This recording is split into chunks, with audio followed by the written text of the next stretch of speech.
Viper the Biker is in full support of this movement.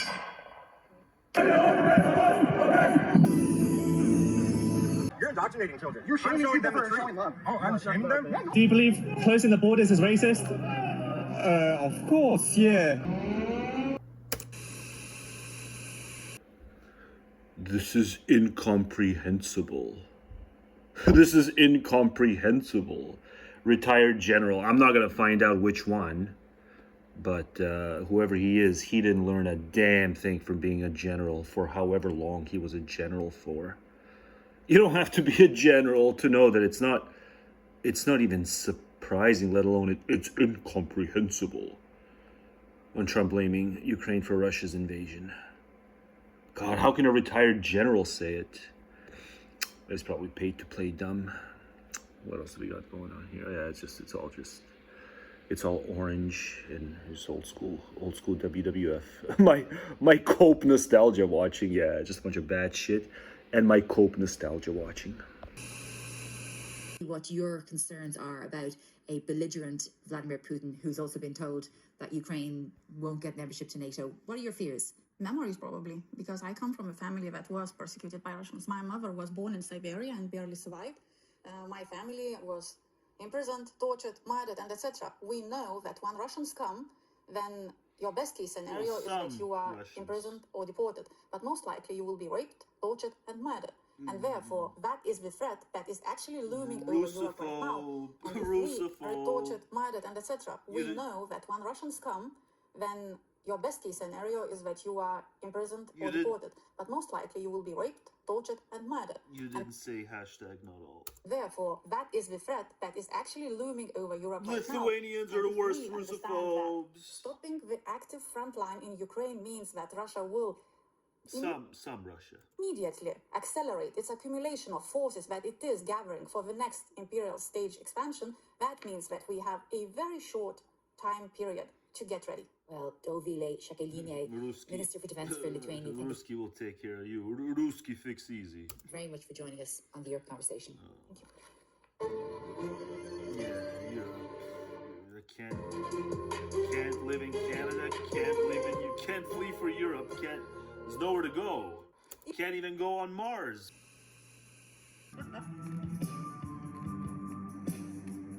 Around here, you don't ask who to vote.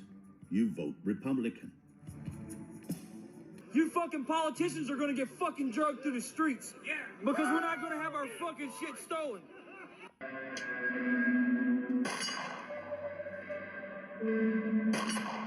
Both men like to practice. It's on.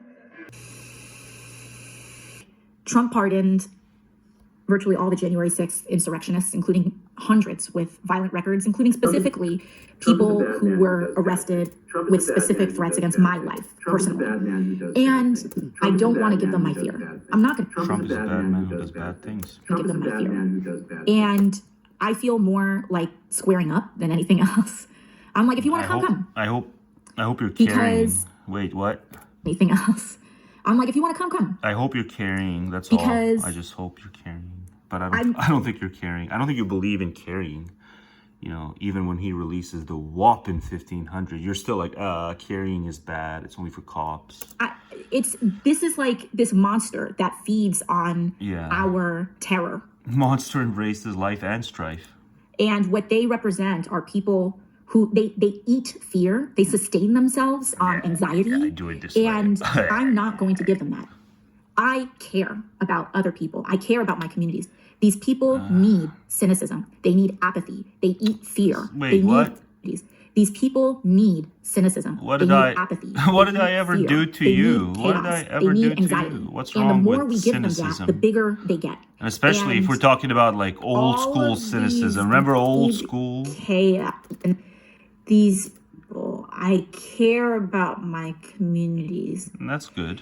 These people need cynicism. Oh, come on. We could have been friends. Apathy. Well, that's bad. They eat fear. That's bad. But the cynicism stuff, you gotta. Chaos. They need anxiety. Chaos and the more is bad. we give them that, the bigger they get. And anxiety's bad. All of these big, scary things, it reminds me of, like, at the end of The Wizard of Oz, where they just, you yank back the curtain. And it's a little guy. And it's a small, scared, incompetent little man. Well, and that's just I think we just kinda, need to remain focused. Yes, they are capable of the immense bully amounts of is actually the most It can be insecure scary. because It's not they're a something we ignore. bully. It's not something we check But out then, from. it was never put to the test. I think all the bullying studies that they did, show that the bullies had kick-ass lives, comparatively speaking, to their victims. So it's like all that little stuff that's not true. That's just, just world fallacy. You and I could have been allies, but it's just you fell for too much just world fallacy. And so, just bad institutions were the culprit. But we register it, we say, okay, and then we figure out what our options are. And we do the best we can day by day. So the $65 billion question cynicism. would be, and you know what I'm about to ask, which is, y entonces, ¿qué pasó con los demócratas? After strong midterm elections, after the election of Biden, then strong midterm elections for a president who was, kind of lukewarm in terms of acceptance, but still, and then... Dismal approval rating from summer 2021 onward. What are you talking You've been thinking about? about this ad nauseum, or maybe not, right? So, But- what happened? There's a lot of focus back and forth on the presidential. Yeah, and even now well, in this anyway, moment, it's just... there's a lot of people that are kind of just saying, goody two shoes a bit, but there's legit ethical overlap, so I can't just say it's all goody two shoes vibes with you. But yeah, a lot of your compadres, they're like teachers' pets. Don't you feel the teachers' pets vibes off of your fellow squad members? So, something, but I think what has not but sunk maybe in, not you so much. and what there has not been as much discussion about, at least especially in the I'm consequences sorry I called you Chola. Fine, I'm sorry I called you Chola. this present moment, is that it's not just that we Or lost whatever, semi-Chola. the presidential election. We lost the Senate and we lost the House, which means that at the very least, if Democrats were able to win the House, we could stop bad things from happening. And it doesn't mean that we can always make good things happen, but it does mean we can stop bad things from happening. Now, in terms of the election... But sometimes you guys do the bad thing, right? Just look at like San Fran and LA and stuff. It costs like $1 gajillion to build a bridge and the money gets spent, but then like the bridge doesn't get built or the bridge is still in progress. So, sometimes you guys do the bad thing. Come on, don't be so programmatic, AOC. We might be allies, but you just have to be less programmatic.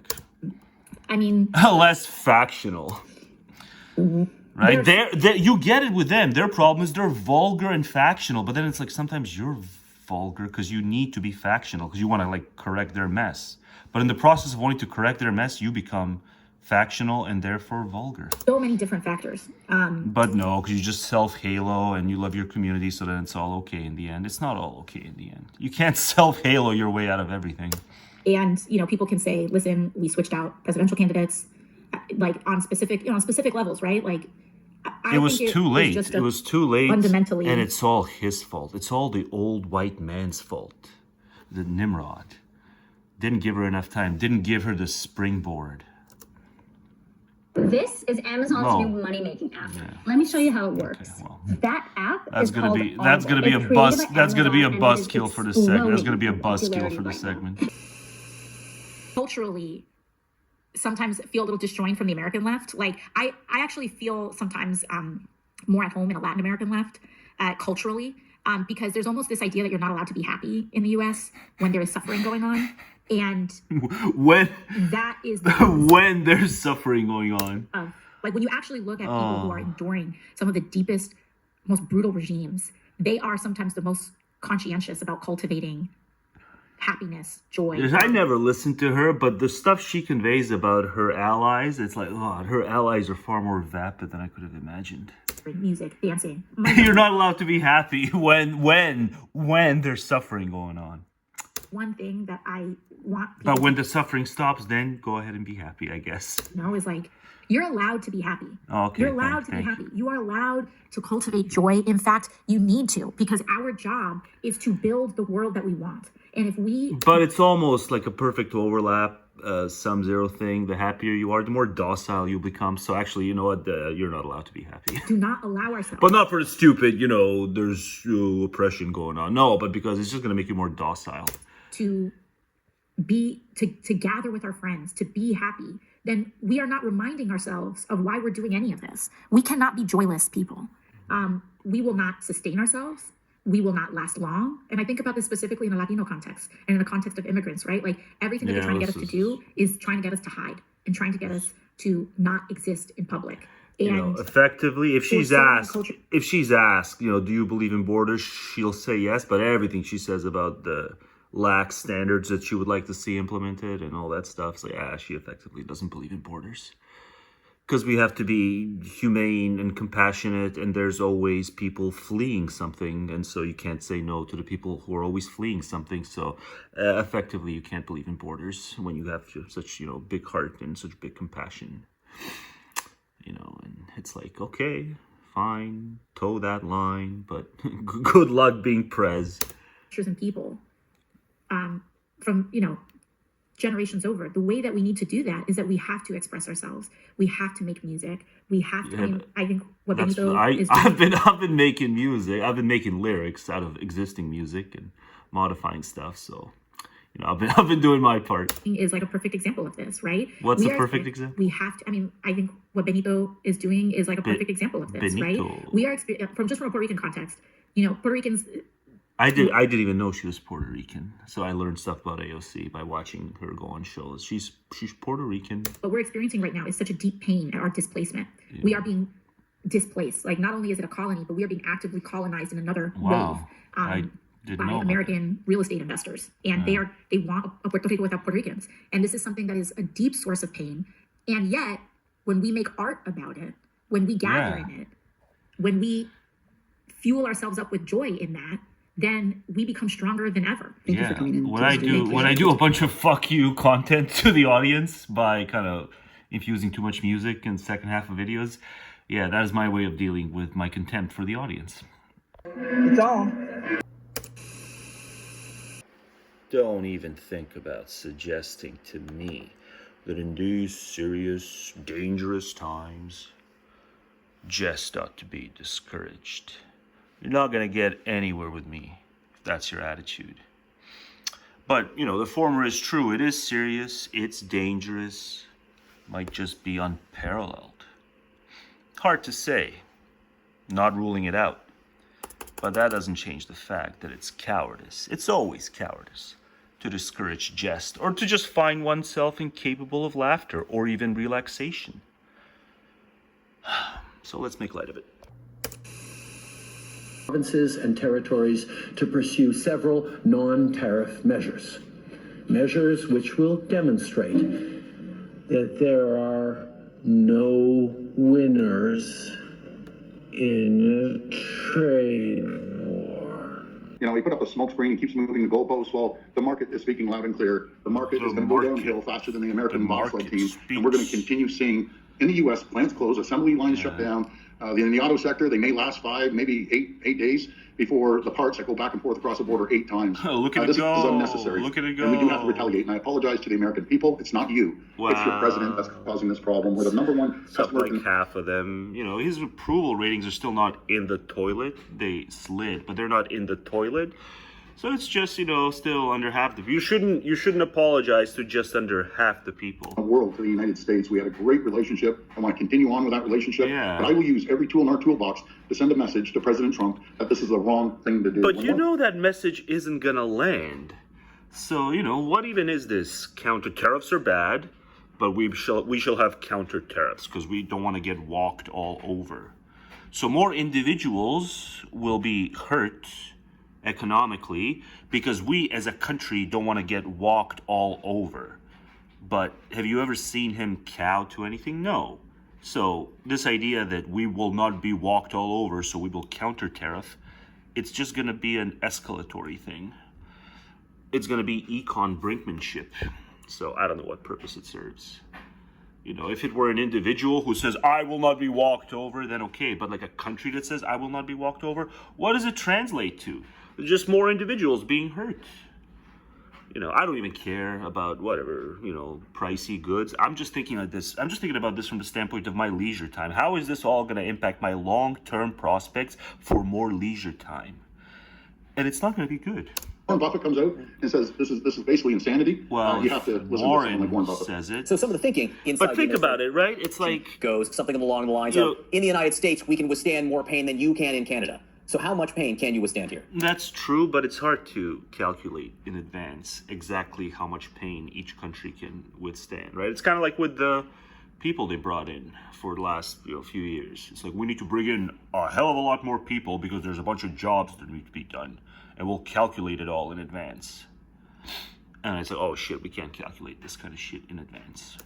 We miscalculated. We have the lowest debt in G7, United States. But yeah, I mean, what is it? It's like, are you after justice with the counter tariffs? Are you after justice? Is this in any way transferable to matters of justice? I don't think so. You just got to remember, like, nations are fictive. They're fictitious entities. He wants to so it can't be justice. Put a tax break through. He's relying on two Congress people. It can be justice if it's instead of economic matters. It's these matters of human rights. Okay, then nations can be stand-ins for justice. But I don't think nations can be stand-ins for justice and injustice on this econ crap, unless it's through with my leisure. Then it's a matter of justice and injustice. He loses two people. That's it. These tax breaks aren't going. Yeah. So it's like you're sacrificing welfare. Let's just understand what that is with this counter tariff stuff. It's acknowledging that we're sacrificing a bunch of individual welfare for the sake of justice, to show that Canada will not be walked all over. But if you want Canada to not be walked all over, you will conspire with your fellow elected Canadian Parliament people to do something to really up our military muscle, because that's how we get walked all over. It's because we don't pass the non-domination threshold for liberty. Remember that? That's what we need to talk about here. Is how can Canada get to a point where we muster that non-domination threshold for liberty, where the Yangs have to think twice before drone striking us. Right now, no one's thinking twice about drone striking us. If they want to drone strike us, they will. That and more. Annex us, whatever. But yeah, counter tariffs, it's like, I don't know if I support the idea of counter tariffs. You all are just getting swept up in the nationhood thing. Yeah, someone punches you, you punch them back. But it's like, that doesn't work when it's flags punching each other. Flags don't literally punch each other. It's the peoples who have the faith in the flags who go around punching and counter-punching. And it's all stupid. So the American people, he's going to create job losses. But even I get swept up in it. That's a sad thing. Even I get swept up in it. The market's dropping. Whatever, 2 videos ago. He wants to destroy our economy and our families. I will shut down the electricity going down to the U.S. And I'm telling you, we will do it. Ah, crap. I better not get drone stricken over this shit. I know it's Eastern Canada and I'm on the West Coast, and it's good to be on the West Coast, but still, the country is the country, and I better not get the blowback from this crap by way of, I don't know, something that blows up. Or at least not until I finish uploading everything I need to upload and everything I've recorded, which is a hell of a long time. So, if it is going to come to blows, then let it be a handful of years from now. I think in a few years I will have... If I just stop recording now, I think in a handful of years I will upload everything I need to upload. And then, whatever, blow me up. But for Pete's sakes, don't bum rush it. You're bum rushing things. It doesn't have to be this intense. With a smile on your face. Psst, they've got the might. You gotta watch my videos. I educate everyone on who has the might, and it ain't us. Maybe they've got something behind their sleeves. Maybe. But what is it? If ifs and buts were honey and nuts. If ifs and buts were honey and nuts. And maple syrup. The amount of fentanyl coming into the U.S. Across the border is very small and much, much lower than what crosses from the Mexican border. In Canada, or both. They've chosen to raise costs for American consumers. Perusing my way through the latest. On major purchases like cars and homes. The latest is what? Twice the amount. Well, of course, retaliatory breeds retaliatory. Building materials and fertilizers. I don't know just where they quote him saying it, but here and prosper. by a like amount. They've chosen to By a launch a like trade war that amount. will first and foremost harm American families. Oh, okay. I guess they do timelines. Maybe I should do And 60's Karina Roman timelines joins us now. immediately So, Karina, too. But their there are a lot of timelines key are messages there simpler. from the Prime Minister today. I think a lot of Canadians who were Okay, watching. there we go. How are the tariffs playing on the other side of the Canada-U.S. border? For that, There let's we bring in go. the CBC's Megan Fitzpatrick. But they in don't Washington. quote Megan, him in response to Donald directly. Trump, tell us more about what he and his administration are saying right There we go. Canada, that when he There's the puts on a retaliatory twat. tariff on the U.S., our reciprocal tariff will immediately There we increase go. by a like amount. And what he's referring to there, Andrew, is the next round of tariffs, or even the next round, because what's happening today. Are you afraid of poverty? You, the viewer, are you afraid of poverty? You know, I'm not crazy about poverty, but I'm not afraid of it. It's all about the leisure time. But poverty for our purposes here is, let's just say, you find yourself hungrier a lot more often and you can satiate it. You know, maybe you'd like to have 3 meals a day and you have to go with 2. So every day you find yourself hungrier. I personally, I can just coffee that away. You know, if I'm hungrier more than twice a day. Usually I'm just hungry once or twice a day. It's been a long time since I've been hungry 3 times a day. So there's ways around this beyond the Morse card, by hook or by crook. But you know, I'm not afraid of poverty. I'm not afraid of going without that which I want. You know, I guess going without that which you need. But a lot of the time, I'm not afraid of the prospect of going without that which I want. Bring it. I don't need these wants. I'm not afraid of poverty. I am afraid of the leisure time going away, though. That I will fight for you. I will fight for your job. I will fight for your family. I will fight for your chance at owning and paying off a home, and I will fight for your retirement. That's the one. Yeah, that's the you need to fight for my retirement. It's all about the right to retirement, the right to more leisure time. That's what retirement is. It's leisure time. It's important. You must have been asking yourself.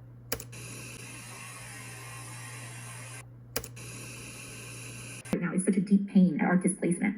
We are being displaced. Like, not only is it a colony, but we are being actively colonized in another wave. I mean, I'm sounding all kinds of blasé here, but it is bad. They want a Puerto Rico without Puerto Ricans. And this is something that And I'm sure she's not making it up, even though she says deep source of pain. That was my trigger.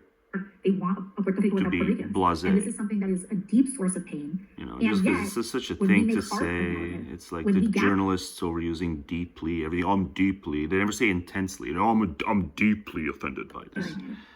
When So, we you know, deep source fuel of ourselves up with pain. joy in that, I'm sure she's not making it up either. Whatever, the Puerto Ricans being exiled out of Puerto Rico because of some real estate shit. I'm sure it's actually happening. I just haven't looked into it. and we become stronger than ever. Thank you for coming in. When I do a bunch of fuck you content to the audience, Yeah. kind of infusing too much music in the second Well, half that's of videos. also not true. Yeah, It's that not is my- fuck you to the audience. It's just me wanting to do music because I like to do the music stuff. Maybe I'll do music in the first half of videos too. But I guess I was just a little salty here, so I just made it about the audience. Because I know at least certain members of the audience who are conditioned by the other creators. Like, is this serious or is this comedy? I can't file this into a single genre, so I'm just not going to like it at all because it's, is it serious or not? Yeah, it's genre defying. I'm genre defying. That's why there's music. And AOC says it's okay. Way of dealing with my contempt for the audience. Well, you know, hashtag not all. You know, just those who are like, whatever the typical creator does, you guys acclimate to it, and you don't let creators be trailblazers because you don't reward trailblazing content. You just reward like stuff that fits into neatly defined genres. When we fuel ourselves up with joy in that, Yeah, so see, I do joy with music. we become stronger than ever. But then I convince myself it's a negative motivation, but it's not. When I do a bunch of fuck you content. No, it's not. And I don't hate all the audience. I just hate those who are easily molded to like whatever the, you know, megastars pump out. To the audience by kind of. But also, I'm just excited. It's AOC's debut on the channel. Believe it or not, it's AOC's debut on the channel. When I open my eyes, it all looks the same. Everybody now. I'm still scheming. I'm still scheming. Coming to you really just minutes after what I think may have been the most extraordinary, some might say reckless, some might say an embarrassing moment that we've seen in recent They're all office sullen about it. It was bad, but everyone's just so sullen about it. But President Trump with members of the cabinet, including Vice President J.D. exactly the kind of blow up you'd expect. Meeting with President Zelensky. I'm not sullen. It was bad, but I'm not sullen about it. Why was Zelensky going to sign the thing anyway? The thing was going to be extractivist and exploitative. Zelensky, don't you have faith in Europe? Don't you have faith in your fellow aspirational coalition Europeans? The issue is what why sign this stupid exploitative deal in the first place? Why fly out there? Why talk to them when you know they're wild? But, apparently he's just that desperate to sign the deal. It's like, well, you've got all Europe tweeting about you. You've got all of Europe tweeting your way. So why would you have signed this stupid thing? But props for talking back for like 2/3 of it. Props for talking back at them 2/3 of it. I understand why you quit 2/3 of the way in and just let him go on. Because he was just going to, they like that stuff. The troggy ones, they just like that. They just like the barky bark. They like to outbark. They think they win. They think they win if they outbark you. Isn't that what dogs think? Isn't that why dogs, especially in the rustic hellholes, at night the dogs just bark, and then one dog tires the other one out, and when the other one is tired out, like the other one stops barking too. But the one who last stops barking, thought he's like the alpha, because he outbarked the other one. Yeah, that's what Trump thought he did. But, he just looks stupid. Future of U.S.-Ukrainian relations. But they're all sullen about it. We're going to play the full video because I think it's worth watching and we're going to talk about it. Obviously, before that, it's worth watching slowed down, I'll tell you that much. Ask you kindly to subscribe to our YouTube feed. All right, so that's the setup. Everyone's just so... Let's play the full video. Taken aback. Clear. They are sitting in the Oval. I ain't the issue taken is aback. This deal for the U.S. to get some rights have to more Ukrainian confidence in your fellow Europeans, Z. And raw earth, as Trump kept saying, raw earth, in exchange for some sort of security. And maybe you can hook up with Canada too. Guarantee that involves because Canada's looking to hook up. Help for Ukraine fighting against Russian forces. Canada's been a bad girl. It started tense and then it just completely went off the rails. Let's play the video and we'll come back on. Canada in 2020, Canada looked south of the border and was like, I can fix you. The other side, and we'll talk about it.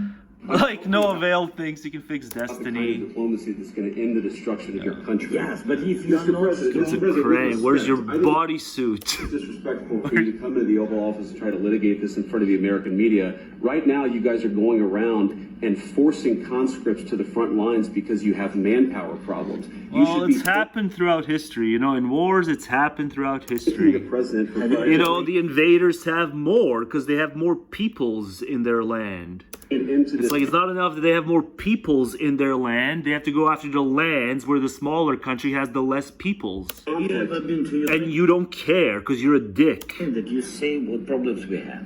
I have been to... Come once. I've actually watched and seen the you might care deep down in that soul, but you're just too much of an opportunist for it to matter. Like with Lindsay and Rubio. And I know what happens is you bring them on a propaganda tour, Mr. President. The ever-contradictory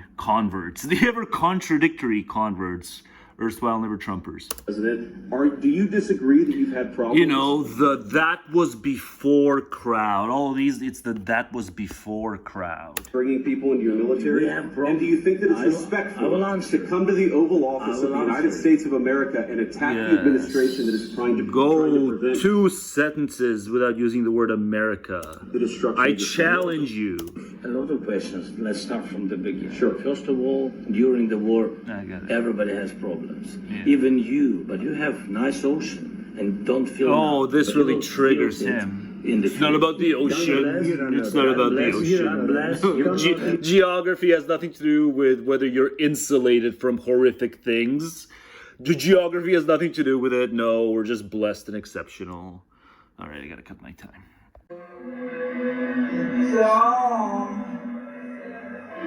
Self just posted on social media calling Zelensky a modestly successful comedian engaged in why are idioms put in, like, is there a double meaning here? Is that why he put it in? No, there's no double meaning. He's just so impressed with idioms.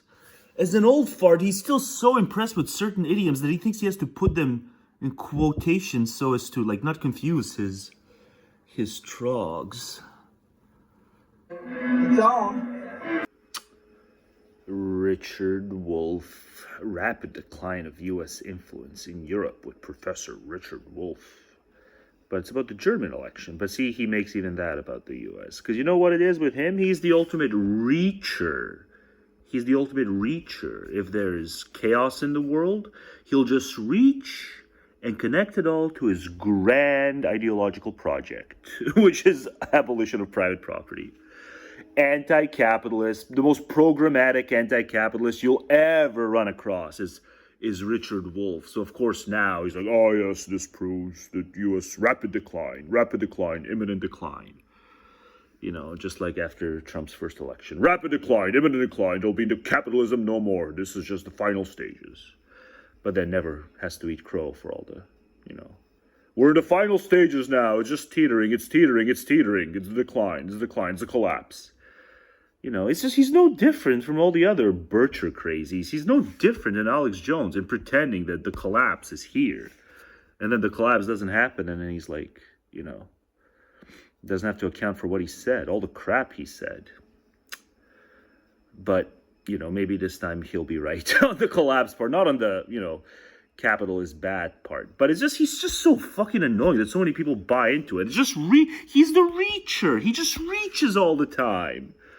Bad stuff happening. Oh, yes, chickens coming home to roost. The capital chickens coming home to roost.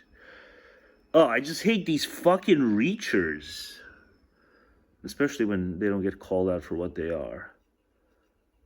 It could be more complicated, Richard. It doesn't have to be all about capital in the end. But Richard will always tell you, no, it's all about capital in the end. Some have capital and others don't. And what really bugs those others who don't have capital, I'm here to tell them what really bugs them is that they don't have capital and others have capital. It's like, no, Richard, you're not listening to them. A lot of them are religious maniacs, Richard, but you just want to bypass all that stuff. You tell your own programmatic stories. Richard Wolff, I took him to the cleaners in 2019, a video on meritocracy. He just had stupid critiques of meritocracy, and I just took him to the cleaners, like for an hour long. I just sat and ranted and played his stupid things.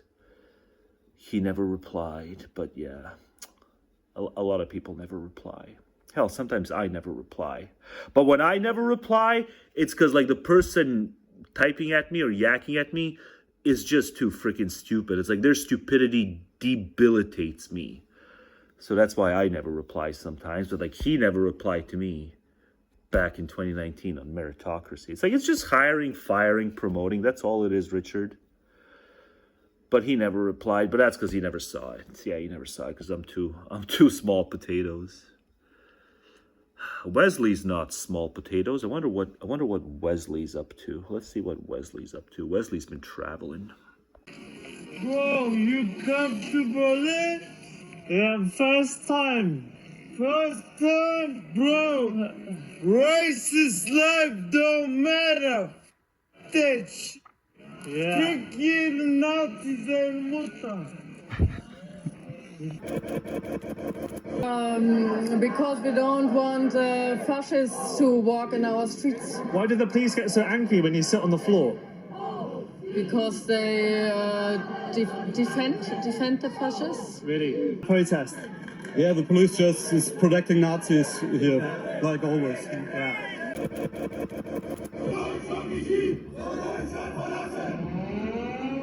Hi guys, so lots of Germans. No, it's you. We've seen you before.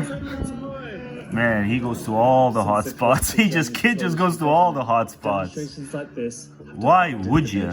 With the snap general election called in November, it pays to go with all the growing hotspots. influence of the AFD, led by Alice Weidel. I bet this guy makes like more money doing what he does than like Anne Applebaum does going to Ukraine all the time. Party positions itself as Germany's last hope to save the country. Die deutschen Grenzen sind dicht. Yeah, he looks like such a Wesley too. He looks like. But hey, what did the? Yes. Germany has been plagued with Humanitarian. ran over protesters in Munich. And the night before filming this, news broke of a stabbing in Berlin. Ahead of the election, polls predicted the AfD would gain the second highest share of votes. Their rise in popularity has been fueled by their strong stance on migration, promising to put German citizens first. Yeah, all projections, saying that the However, Musk thing hurt them more. They're not welcomed by everyone. Earlier this month, thousands of Germans like the German fascists going to yank fascists. Like, guys, we're not that stupid. The streets of Berlin protesting what they see as the rise of the far right. So I went to Berlin to see firsthand what's really going on. Join me. Right now we're with an Antifa, more leftist protest, but there's protests happening all around today. It's just, so many of these conversations are spectrum bounded. It's like it's just about kicking off. I like what Wesley does, but it's just, he just tries to get all these common, just plebs, let's put it frankly, all the plebs to talk about the spectrum thing. And it just induces all kinds of face palms in me. But, I figured I'd click on a Wesley thing because Wesley travels. Down here, let's check it out. Now, I wouldn't dare travel. What's your reason for coming today?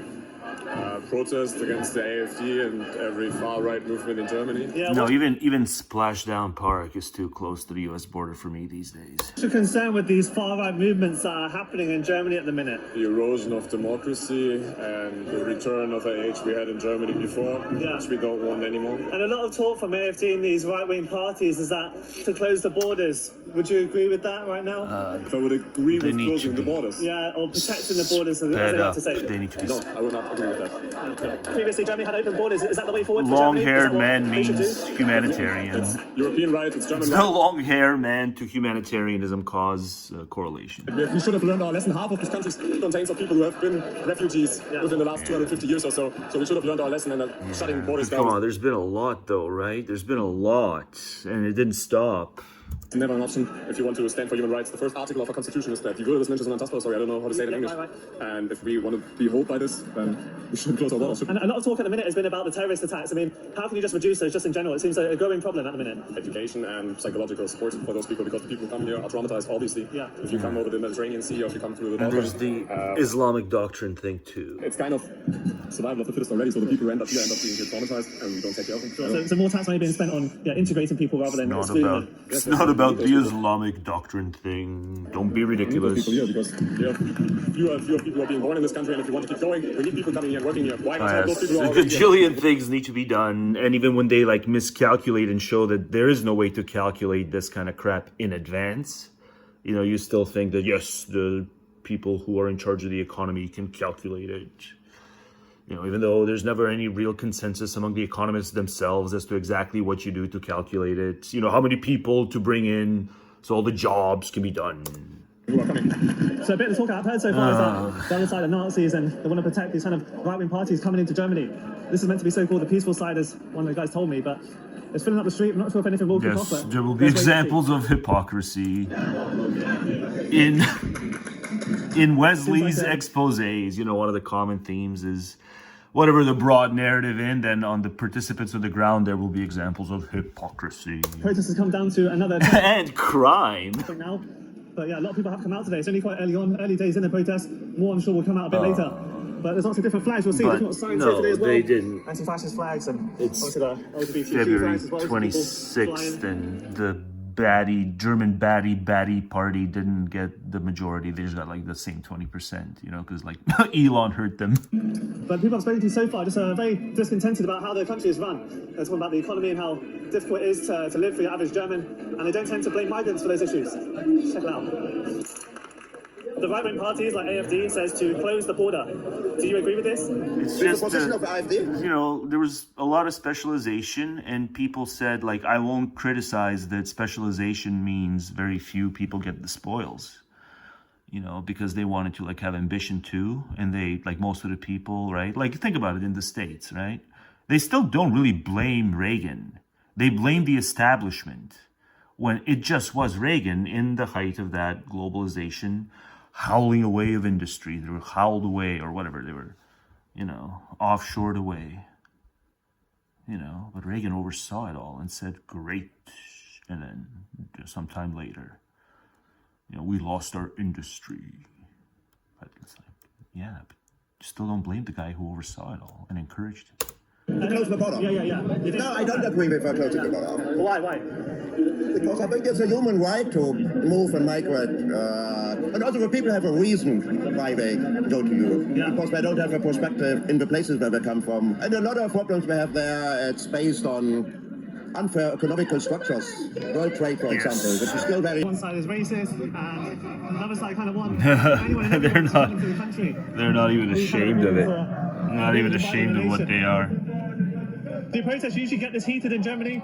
Yeah, well, if Nazis are in Berlin, yeah.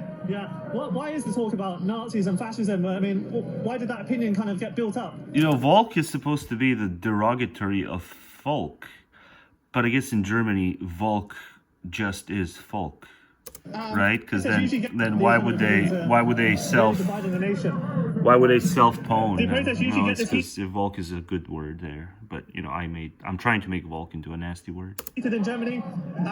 Wait, what did he say? In the nation. Do protests usually get this heated in Germany? Yeah, well, if Nazis are in Berlin, yeah. Why is the talk about Nazis and fascism? I mean, why did that opinion kind of get built up? Well, if you ask me, basically neoliberalism and Germany, the poor getting more, rich people getting richer. You deserve to be, your docile mental habits deserve to be slow mode. Basically neoliberalism. Oh, you just heard it. You just heard it parroted, and you said, "Oh, I'm gonna parrot the thing I heard parroted so much." Yes, anyone who's racist, it has to be because they don't have enough bread to eat. Not having enough bread to eat makes you racist. If you ask me, no, it's not. If you didn't sit down and think about it. If you ask me, no, you're just regurgitating what so many of the other outlets love to regurgitate. It's the simple crap. It's the cookie thing. Yes, it's cookie thing, cookie meme. But at least on my continent, they're slowly waking up to the fact that, oh, that was always bullshit. It's more complex than that. You know, plus just say capitalism. Neoliberalism. It has a neo as a prefix, so it sounds sinister. So yes, that must be it, because the word sounds sinister. So I'll use the sinister sounding word to refer to the sinister phenomena. That's how it works. The poor getting poorer and getting more... You know, or do they buy more stuff, right? If you like look at 30 years ago, how much crap people bought, how much crap the Volk bought.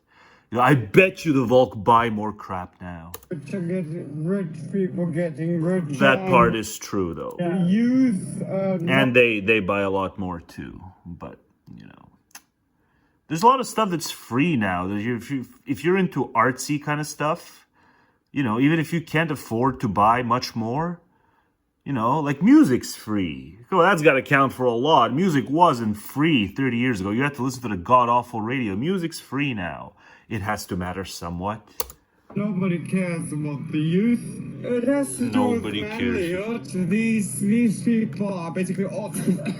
Sorry, Eastern Germany. Yeah. And there are more males than females.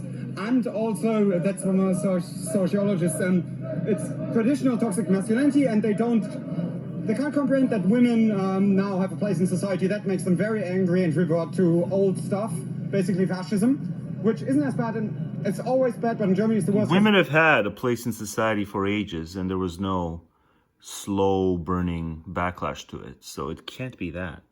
If, you know, women having a place in society, women have had a place, especially in Europe. Women have had even more of a place in society, in European society, than they've had, you know, south of the border, especially in the rustic hellholes south of the border.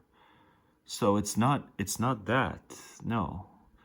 You used the stupid T word as well. No, men are toxic because they've sniffed out. You know, women don't have to admit that they sexually like the toxic stuff. they don't have to admit it. They won't admit it, but it's what they want. And so like enough men will be toxic.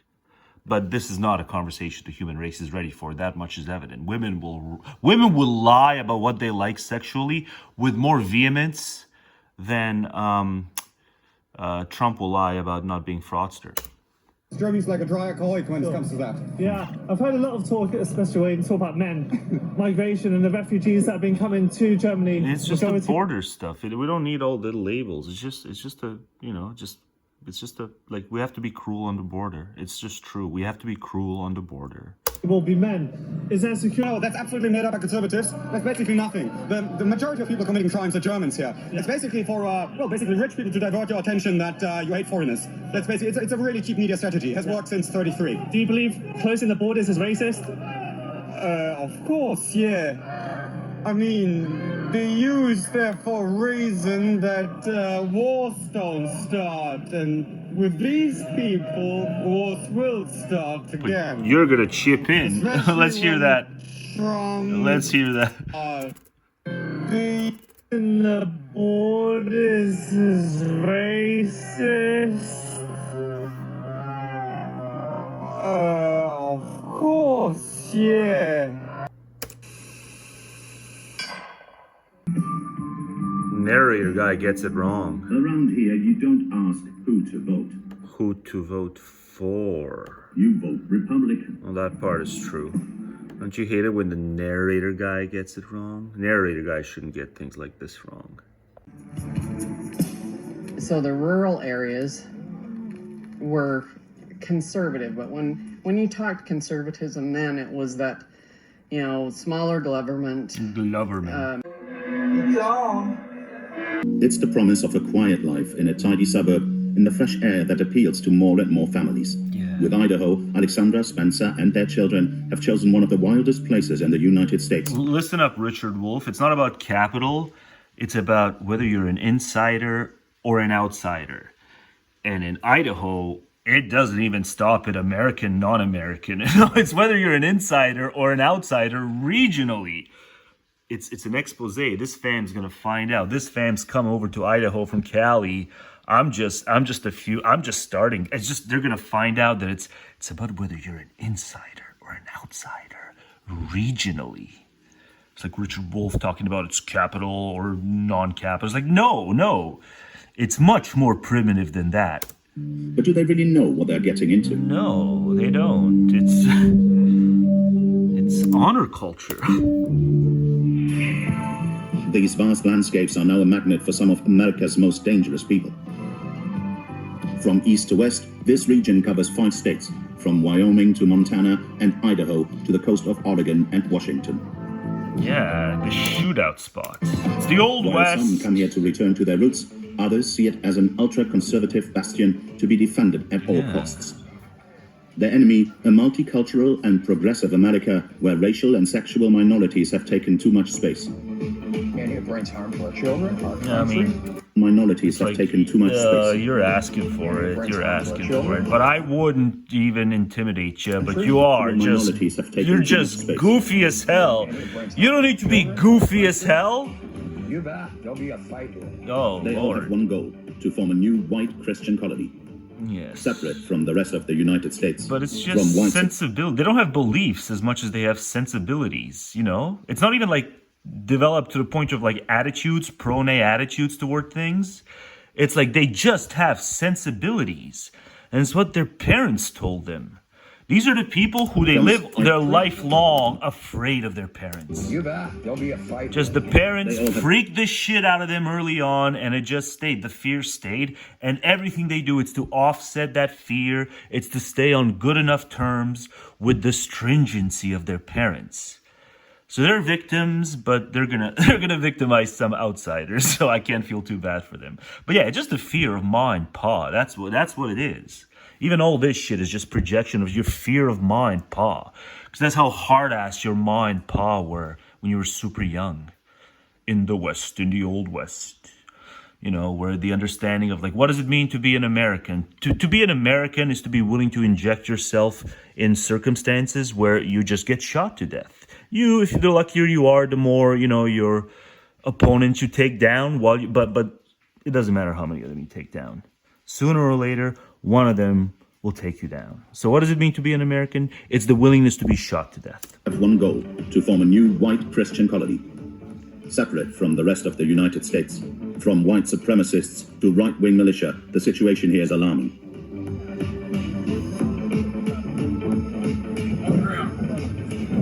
Bud served low aims. They're going to have Bud served low aims. And that would be an extremely important decision. I bet you were petrified of your father growing up. To make.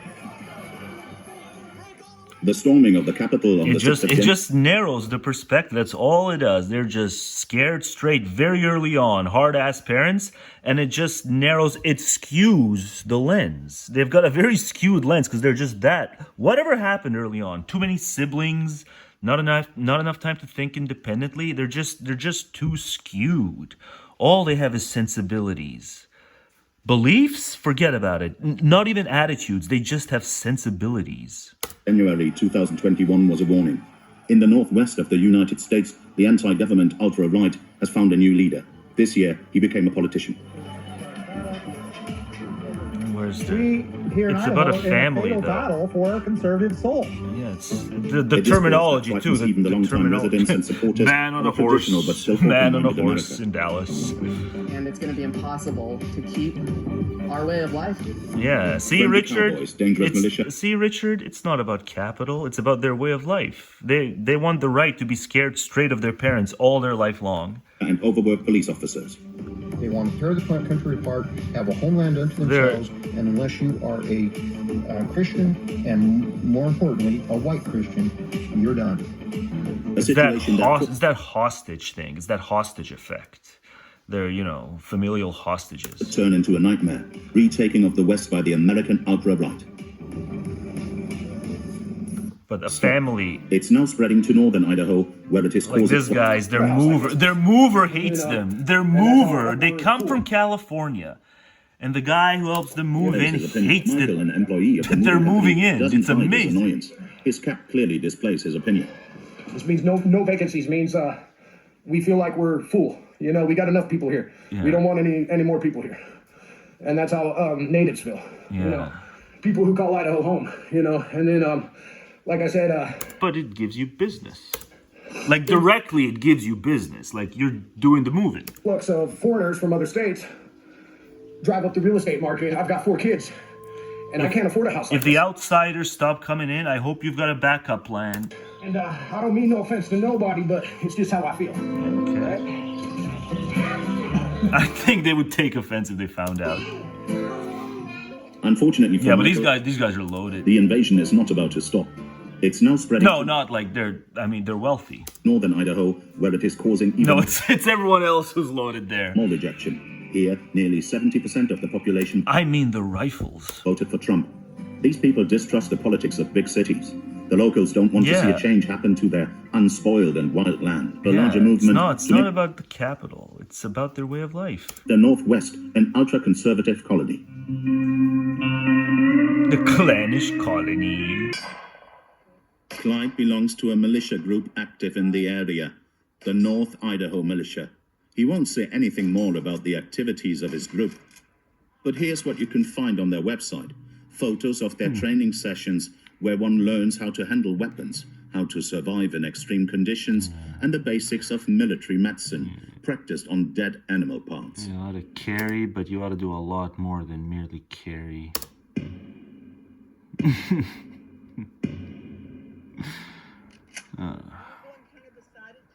There's a lot of folks around here that like to keep it a little bit closer to the heart. This isn't a show-off thing. It's not a prideful thing. It's not anything like that. We're just trying to protect what we have. That's why we're not traveling away to go engage other groups and stuff like that. We're here. Oh, I appreciate that. They're going to have to come in. No, but see, there's a constitutional crisis, and you don't care about it. An extremely It's important decision. It's literally Buck, and I missed it. I bet you were petrified of your father growing up.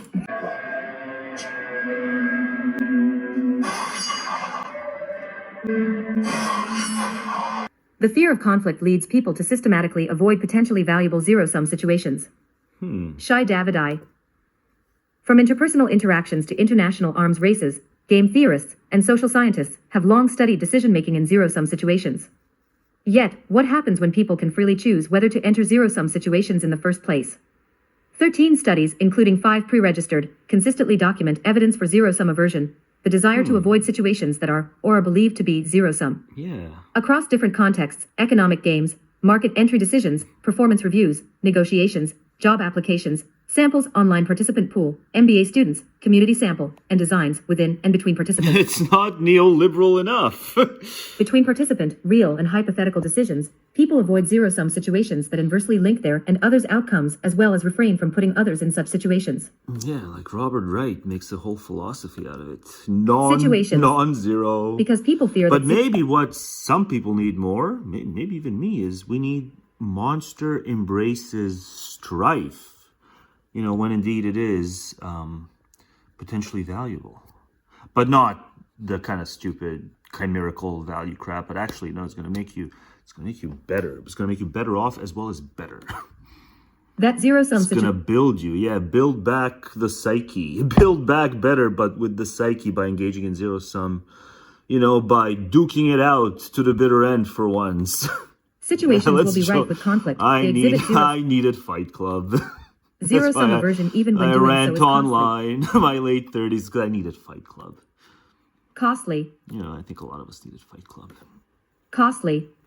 Finally. Even when it would have been costly. But yeah, it's monster embraces strife.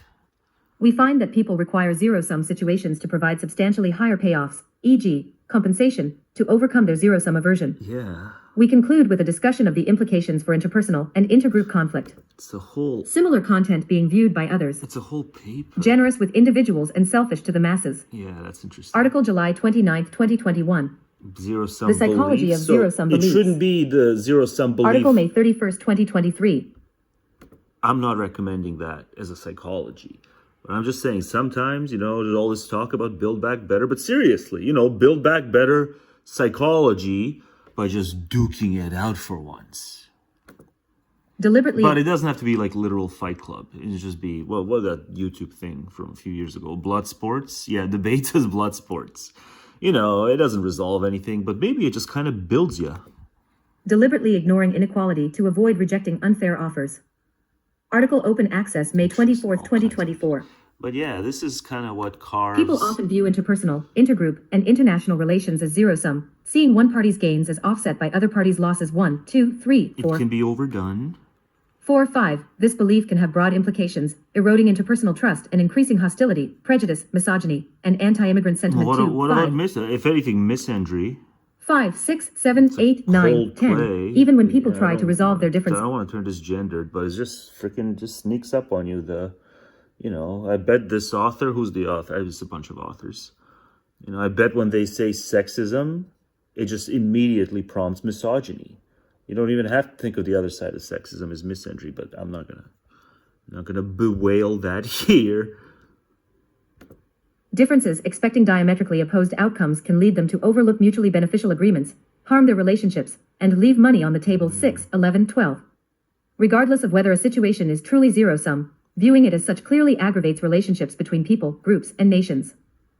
Research has assumed that people must engage in zero-sum interactions, and has therefore focused on how they do so. Yet, many real-life situations allow people to choose whether they wish to interact with others, who they wish to interact with, and what level of interaction they seek. I mean, I get just this asocial stuff, because it cleans your mind up. You clean your mind up by trying to go as asocial as possible. But this would be a cost, is... You know, zero-sum contests just become a little too alien to you. You alienate yourself from zero-sum, you know, duking it out to the bitter end. Maybe that's not good. Seek. By focusing on how people behave in zero-sum situations, research has neglected the possibility that people may avoid such interactions altogether. Yeah. Maybe that's maybe a small part of why I ended up as one of the powerless people. You know, maybe I should have just barged in on these stupid lectures and just kind of sent the prof off stage and demanded the class pay attention to me. Altogether. Because I'm assuming if anyone's going to be an interested audience, it's going to be kind of a university philosophical crowd.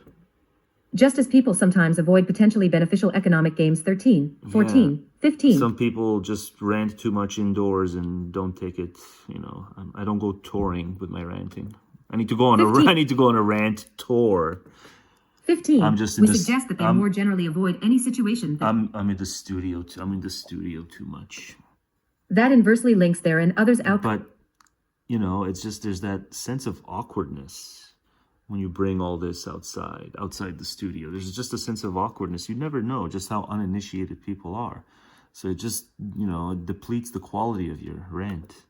Outcomes. Thus, because just some people overthink that theory of mind. They're too deep into theory of mind. They can't even just they're always like, what is this other person perceiving? Thus, we raise a critical question. What happens when people can choose whether they wish to enter zero-sum situations? We suggest that, when given the option to do so, people exhibit zero-sum aversion. I can see it.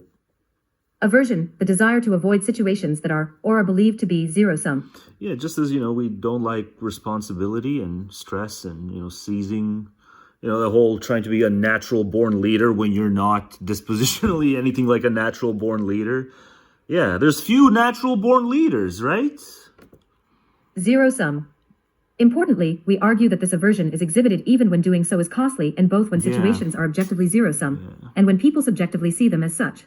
So rather than focus on people's reactions to existing outcomes of allocation decisions. It's the people who embrace strife and the people who engage in some kind of non-literal fight club more often who have now captured it. It's all about the attention. It's all about the attention wars. And boy, howdy. Like, of all the people who are losing the attention war, I'm losing the attention war the hardest. Decisions, we focus on their aversion to the process of such allocations. Yeah. Independent of an allocation's outcome, i.e., whether people receive more, less, or same as others, we suggest that people prefer to avoid processes that inversely links their and others' outcomes. Why do people exhibit zero-sum aversion?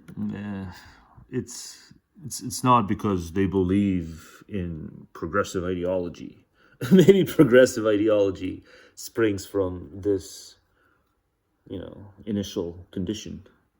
Progressive ideology is a consequence, but I don't want to be unfair. I'm sure some people think about their, progressive ideology very seriously without, kind of having their own psychological foibles to. But I think for just because I really have been on Blue Sky a lot. And, I call the MAGAs cognitive vermin. Like, I just, now, after this, much lurking Blue Sky, they're not the only cognitive vermin. Progs who can't figure out that this is what's driving their ideology are also cognitive vermin. But it's a great paper and I'll link it. But I don't know if it's a great paper. We suggest that people avoid zero-sum situations because they fear that these situations will elicit conflict and animosity. Well, they are Zero-sum beliefs often make aggressiveness seem appropriate 16, 17, 18, and people may therefore view zero-sum situations in general as prone to conflict. As long as so many other aspects that used to be tolerable, they were conflict-oriented, as long as those are utterly tabooed, people will just flock to politics, as an outlet for their aggression.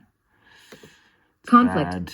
Such fear of conflict may arise in dyadic interpersonal and intergroup relations, e.g., expecting zero-sum resource allocation to elicit conflict between two individuals, groups, or nations, as well as in multi-party dynamics, e.g., expecting zero-sum organizational procedures multi-party affiliation dynamics. To elicit conflict among many co-workers. Since people often withdraw from situations where they expect conflict 15, and since such expectations often predict the actual conflicts people end up experiencing 19, they are likely to take their fear of conflict into consideration and avoid situations that are or are believed to be zero-sum. Yeah, and then maybe even in politics, because they notice all the other people who've got axes to grind projected onto politics, and then there's I'm too good for this. They think themselves too noble and high-minded for it. But it's also like some of those people, maybe they're just too timid. They're just too timid to go to Congress and yell at white supremacists. Zero-sum. Like the guy who refused to shake Kamala's hand. Take, for example, or even look at her. The case of negotiations, a context with much potential. All the non-timid end up flocking to politics, and that's why politics gets way more extreme. It's because we don't give people an outlet to get their, zero-sum stuff out of their system in other aspects of society. We don't give men. we don't let men do it. There's a lot of, like they say, a lot of office politics or zero sum and stuff like that. But like that's not where men are going to thrive. Men are going to thrive in Fight Club. So we need to give men Fight Club so that they stop ruining, especially like the GOP. Men have ruined the GOP. For conflict. Decades of research examined how zero-sum beliefs affect trust, cooperativeness, and the bottom line in negotiations 12. Yet, people often choose whether, and with whom, they wish to negotiate, leaving open the question of how seeing negotiations as zero-sum affects their willingness to do so.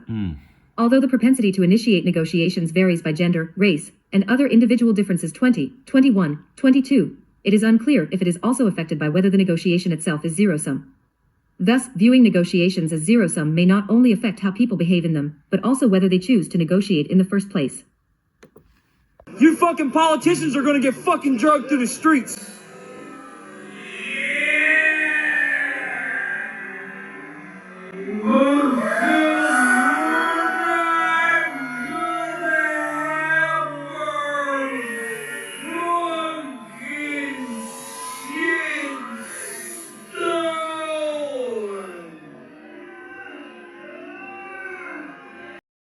So what does it mean to be an American? It's the willingness to be shot to death. Starmers in Washington playing chess with a pigeon.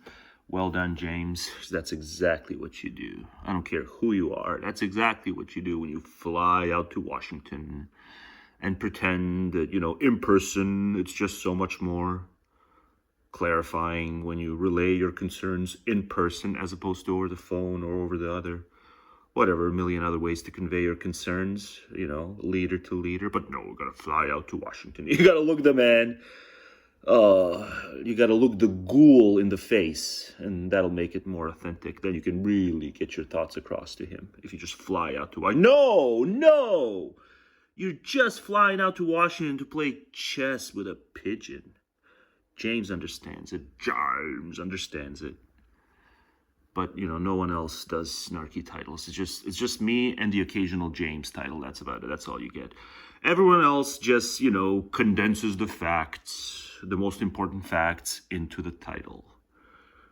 But James gets snarky with it. But he needs to get a lot more snarky with it, a la myself. James. Yeah, you wasted your time. How'd you like wasting your time thinking something's going to be accomplished?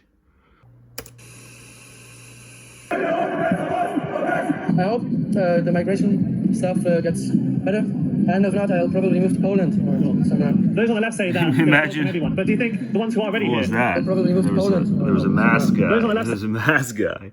Imagine the migration thing being so bad that you actually have to leave the country. Not like move to a different part of the country, but it's so bad in the whole country is this chap's willing to go to Poland of all places. Yeah, maybe he's from Poland, but we can't see because we can't see him. You know, once you show your face, you got the proud cause, right? A lot of the commenters are saying you're the one who's got the proud cause, you know.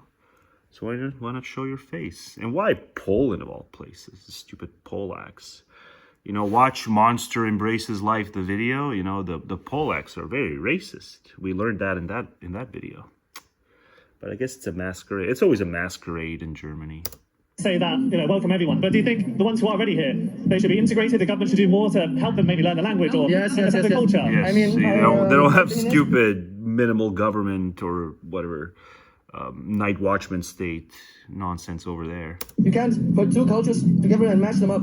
It's going to get conflicted. But wait, what? You can't. Government should do more to help them maybe learn the language or the culture. But not in the U.S. In U.S., you integrate you learn the language on your own. I mean, my opinion is you can't put two cultures together and match them up. It's going to get conflicted. No, like you all encourage that. You all tradcons encourage that with the male culture and the female culture in every household. That's what you hope works. That's what you hope beyond hope works. Is that each little microcosm of a male culture and each little microcosm of a female culture, that it actually works within the household.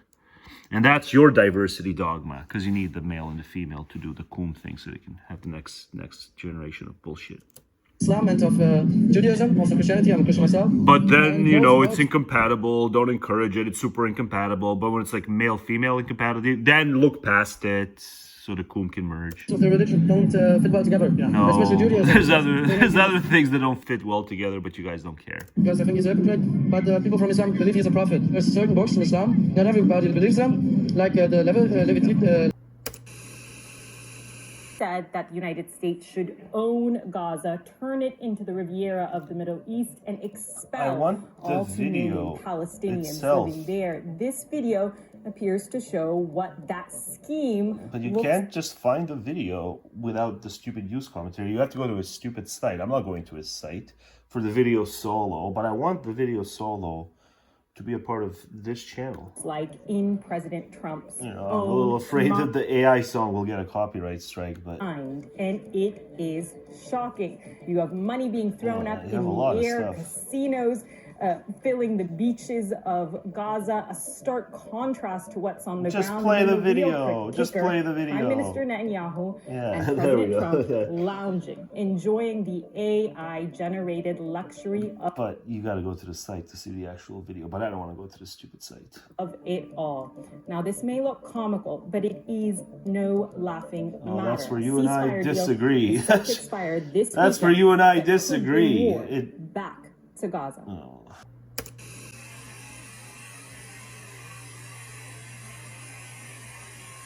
Because what's ultimately driving inflation in Russia is Putin's war machine itself. Supercharging an economy by going to war can make it vulnerable because it has all the appearances of an economic boom, right? Everyone's working. Incredible amounts of money are being spent. But it's not driven by the market. It's driven by government spending.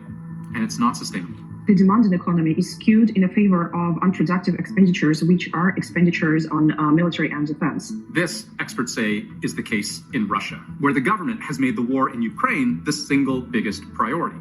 Military spending now consumes about 1/3 of the country's overall budget. Just for context, almost no other country spends that much of their money on defense. Ukraine is the only exception. And this puts incredible pressure on the country's labor force. And I'll explain what I mean. When Russia's defense minister Ruski, come on, Ruskis, don't do it. Don't turn into this.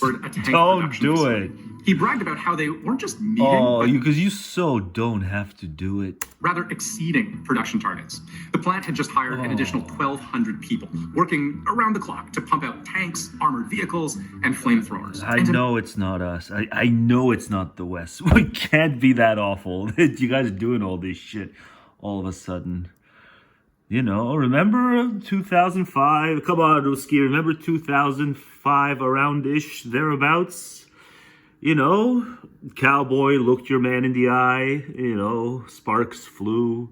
Come on, let's have some sparks again. To maintain that Come on, you know, you guys would like to westernize, like a lot of your terrified neighbors want to westernize ever more. You guys would like to westernize. It's like a cold pool, maybe. So it sucks jumping in. Ruski, I get it. Sometimes I hesitated a long time before I would jump in. You know, it was still kind of late spring, so I just hesitated. I knew I would jump in. It was outside. It was the lake.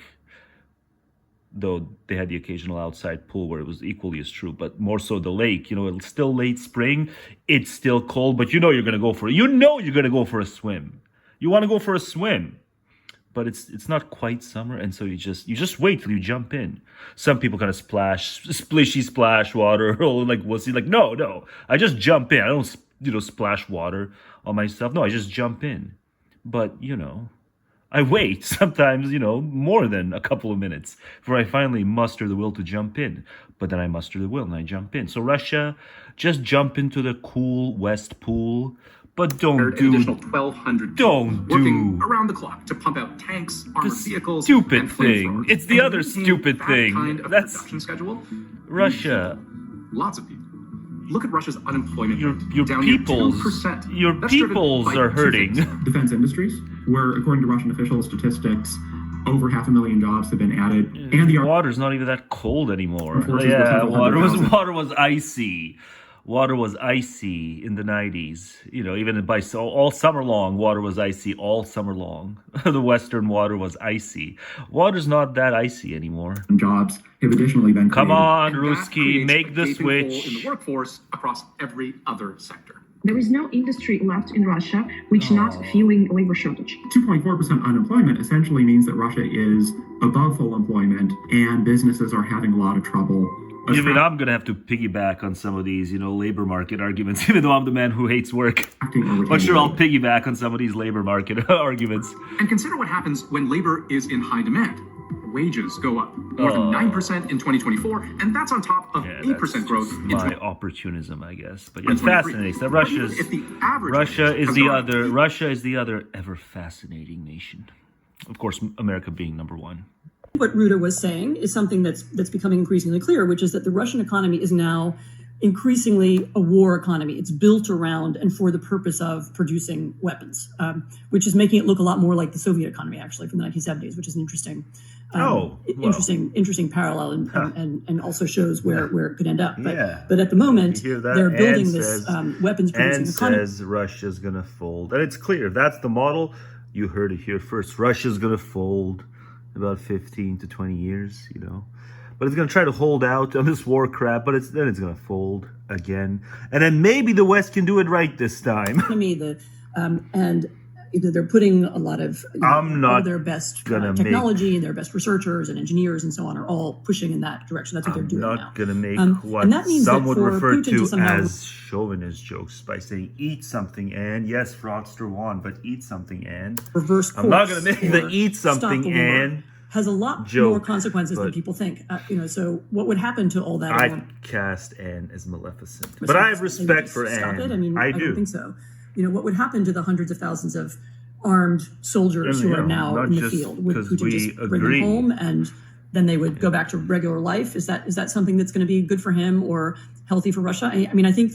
I think what Ruta was saying, what the world needs now, the Secretary General was is neoconservatism, sweet about the ease with which you could get a deal or negotiate with Russia. It's the only thing unwarranted. that I'm really worried because I think it's the only thing that we've got. Both in Europe what and the in the world US, needs now and in Ukraine is the only thing that we've got. I seem to believe that there's it's some Americanamite. That there will be one. I'm happy to be proven wrong. There's no one who will be happy to there's a real negotiation in Ukraine. Happening. But it's not going to happen. But I'm having this. Get everything you know about interest rates. That's because easy. Rates in Russia That's easy to do. 23% this month. The Russian central bank is desperately trying to tamp down inflation. It's just one of those Americans are such a spoiled population. When we looked into this Look story, at this. we realized it isn't just about inflation. It's about a superheated war economy at risk of going supernova. Anne is right. It's a war economy. In the worst way possible. But their people just bitch so much less, even though it's so much worse objectively. But they just bitch so much less. And not just because they're scared. Because they're not thoroughgoing Philistines, though they do have other kinds of, verminish intrusions into their brains. They're still not thoroughgoing Philistines. Because look at these hikes. Interest rates in Russia are high right now because inflation is high. Almost 9% last month. It's been in that range for about a year now, but food... Apologies to any Russian who is bitching a lot, but, it doesn't seem like it's as much noise as the Yanks made over there, comparatively, softer. They've had a softer landing, whereas this is not even a land. This is the whole... this is not even the bouncing back from the pandemic thing. This is the war economy. Especially expensive. Bread up 12% over the last year. Apples up 14%. Milk up 15%. Cabbage up 26%. Butter up 30%. God, you guys need Ukraine that bad? Is it... Onions up 33% and potatoes up 74%. Cowboys, Indians. That's why all this shit is. This is Cowboys, Indians bullshit in their brains. Or their leadership. Но выбирать не приходится. Если ты хочешь кушать, ты просто покупаешь. Grocery stores have even seen a spike in thefts. Go ahead and Google the pains of markets. You just give in. Ты просто покупаешь. Grocery stores have even seen a spike in thefts. Go ahead and Google Russia butter thefts. Some stores have even started keeping their stock. Yeah, see, that's what happens. When people can't afford it, but they're still hungry, the crime goes up. See, you Yanks just don't get it. No, every crime is like a thrill crime. Morally speaking, let's treat every single crime as if it's a crime of thrill. No, sometimes it's a crime of subsistence. Legally, you can say it's the same. Morally, it's not the same. Lock and key. So Russia's central bank has done... Well, no, legally it shouldn't be the same either.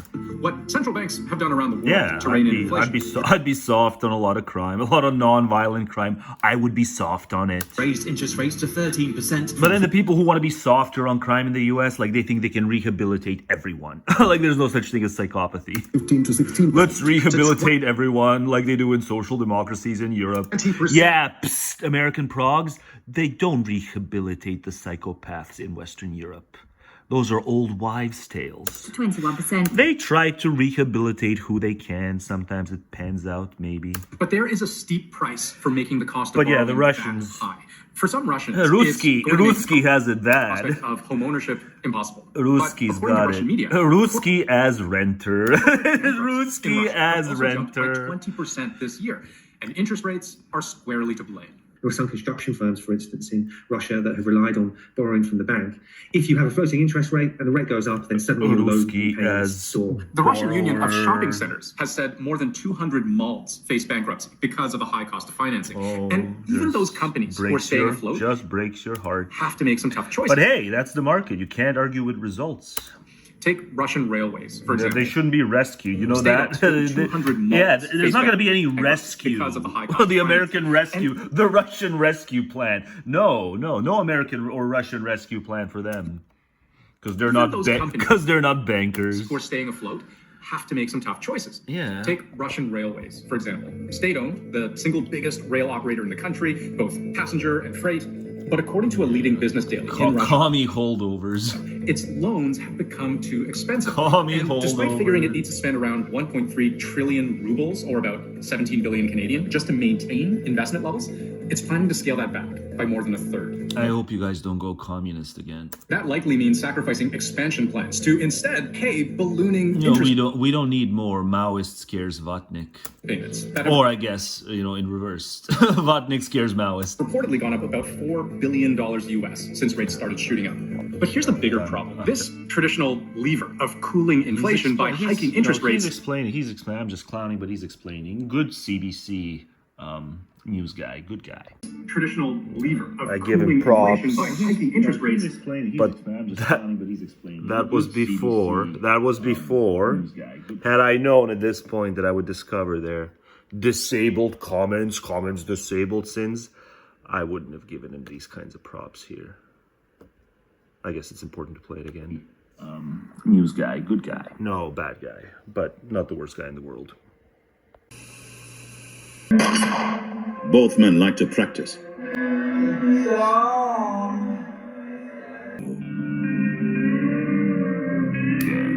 what it's all about. The Lord is in his holy temple. The Lord's throne is in heaven.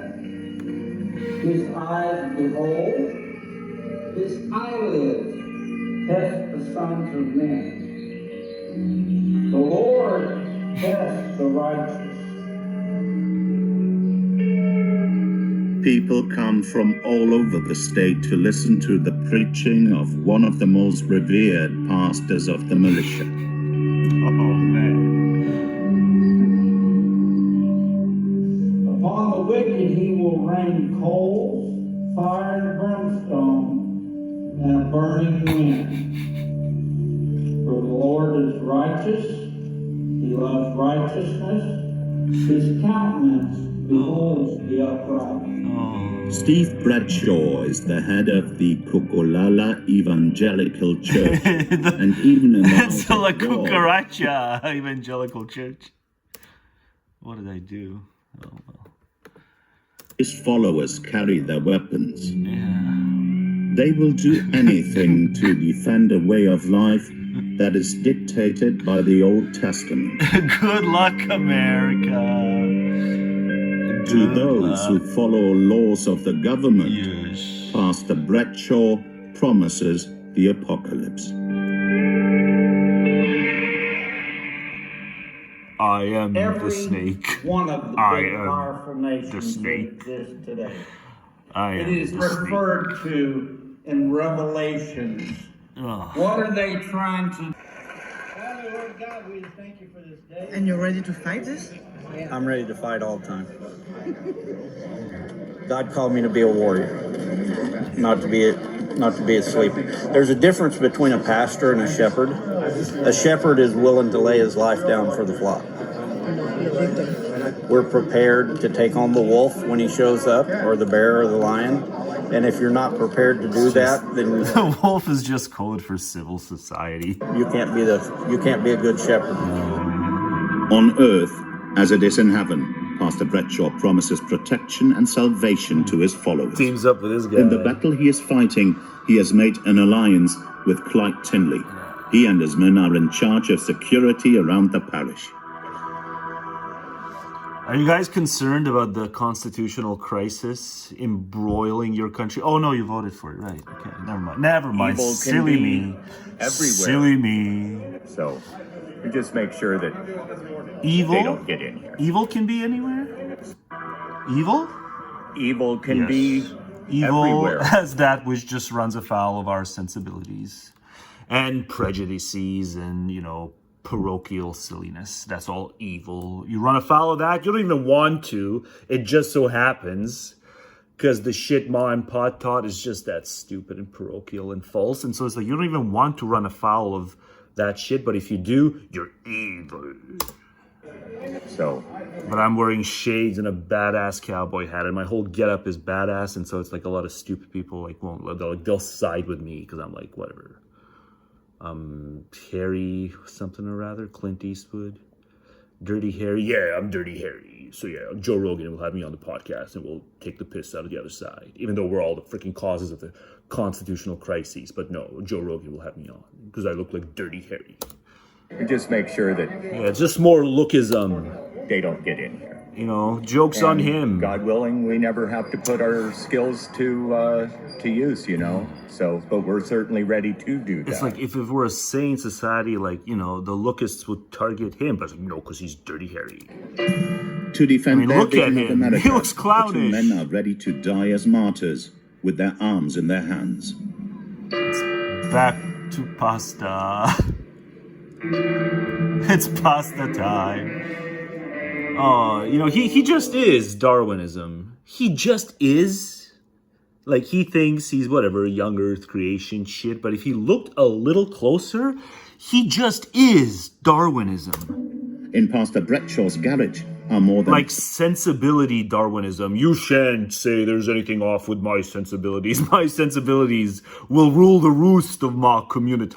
30 large guns. Yeah. Some of which he assembled himself. He just... This one that I built some years ago for He just is Darwinism. Winchester Yeah. barrel, made in 1927. Well, I like the Colts.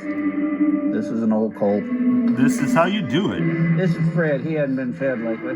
Yeah. The shout out to the vegans, the vegan viewers. The pastor also has 2 semi-automatic assault rifles. It just harkens back to the TOS. It's times like these. I wish there weren't a TOS and I could just say whatever I wish to say. But it should be extremely accurate. Yes. You prove Darwinian theory, bud. You prove it, but you think it's about young Earth. Long-range match rifle. Yeah. Think that much about defense in peacetime? It's like you prove it. Are you impressed? Always. Always. Yeah. You know how to do it. Do I? No. A little bit. Oh wait, was Buck the guy all along? I think Buck was the guy all along. The Lucas Dirty Harry guy. I think it was Buck all along. To this. You connect things. President Trump and Elon Musk, arguably the 2 most unorthodox and influential American leaders of the 21st century, are practicing and fine-tuning a fused theory of governing power, masculine maximalism. Yeah.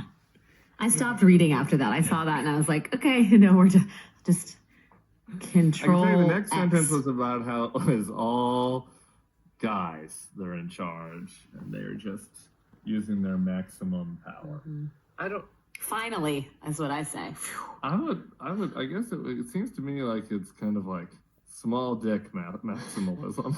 And it's like none of these people are, and who are we talking about? Musk, who lied about his video game prowess, and Trump with his makeup. I guess it's all just so only in DC could they get away with this, I guess. Yeah. That's what I would And beach. Yeah. I mean, I think it's like the deepest, darkest part of masculine insecurity that we're seeing on center stage. In that sense, it's masculine. Well, I mean, I guess it's like the dark part of it. I don't think that it's like the strong part of masculine. I mean, first of all, like, I guess we have to put this in like kind of like obvious gender tropes, right? The return of the white guys. Like, yeah. I think it is at Democrats' peril that they ignore the yearn for traditionalism, which seems to be a huge part of MAGA, right? Yeah. I don't think that means a capitulation to it, but there is something shifting. There's something going on socioculturally. And I think people would do, I mean, I don't mean to quote Barack Obama, but here I go quoting Barack Obama, the idea that America should be for the waking and not just the woke. I think there's something there about like the greater tolerance for. I didn't know. Not the retrograde. Barack ever said that. Diminishing, but something that seems more on its face traditional. I don't know how to say this in a way that is not like, afraid of offending the trans. Controversial. Alex Wagner. I'm not. Right? I'm on a podcast, but I do think that like we have to examine what's happening. Toe the line on social progressivism every step of the way. Even though social progressivism was something very different just mere 20 years ago, didn't include all this stuff, but no, you shall toe the line anyway because you have a broadcast deal, or you did. Here and why, like, that's what being on TV does to you. You go on Tim's show, and even on Tim's show, you're afraid to speak your mind and, call the wokies just that crazy. Hey, wokies, I can say it. No one books me on any TV deals. I can say it. Wokies, you're still just that crazy. Elected Donald Trump, who ran on. But there were more white supremacists than we thought, so you were right on that one. But like a lot of your prescriptive shit, like you guys are crazy. Like, I'm the daddy who's going to spank you. That is not to say Democrats need to be daddies who spank people, but like why? I should play this slow down, but I got to cut my time. Is that happening? But just what you said, I should just play it slowed down. The like platform of the left missing in terms of its inclusivity or its messaging or its policy. No. It's what the platform is. No matter what, it's what the platform is. It's the dogs don't want to eat the dog food. That is like opening up this space for this insanely ass backwards version of like, the American family and American gender roles. Like, why is this happening? What is happening? It has to be simple. What is going so? Keep it simple, stupid. Most men just are incompatible for most women. If we do anything other than keep it real simple, and what is the stupid term? Opposites attract as a rationalization to get into stuff that you really shouldn't be getting into, but make yourself believe stupid shit like opposites attract. It's like, oh, okay, now I'm allowed to go be horny. Opposites attract. Now I'm allowed to go be horny. It's like no, but being horny, it's pro species. So keep it simple, stupid, and keep it horny because it's pro species. Wrong. But you don't read shop, so it's got to be explained to you. But this is the snapback that we get. No, the snapback, the snapback is just keep it simple, stupid, so you can go be horny and, believe opposites attract. And so it lets you be hornier often and act on your horniness often because opposites attract. And then you can be pro-species. Family and American gender roles. Like, why is this happening? What is happening? What is going so wrong that this is the snapback that we get? Yeah. Okay. I'm sorry, I didn't plan to go here, but you opened Pandora's box, so we're going to do this. Tim wouldn't know much about it. I do think that Tim, you're absolved from the species. You're absolved from the species. You're lucky. To me, I just look at this just silliness. But how did Shaw put it? He put it really artfully. Like he made an analogy to plants, like something deceived by the cadaverous smell of the plant, as like why pederasty does not debunk his like the mere existence of pederasty doesn't debunk my theory. And then it was something about like the cadaverous plant, deceived by the smell of the cadaverous plant. But maybe I'll play it. From Axios, but like this broader question of like the masculinity and the traditionalism, like you said. And you don't have to worry about that either. I think could regain some of this by just standing up to these guys with backbone and with authority. There was this thing during the campaign on the left where it was like, the Democrats can redefine what it means to be a man, and like Doug Emhoff Instead of going callous, yeah. off, and Tim Walz can do that by Coach being nicer to people. The nice coach. And that feels like a challenging project, because it's the nice coach who couldn't beat JD Vance in a debate. Project that will appeal to some people, and that other people will mock and roll their eyes at. Yeah. But like, I do think that there's a different way to kind Can't play nice with stupid. Regain whatever, Not this kind of stupid. You can't play nice with the American kind of stupid.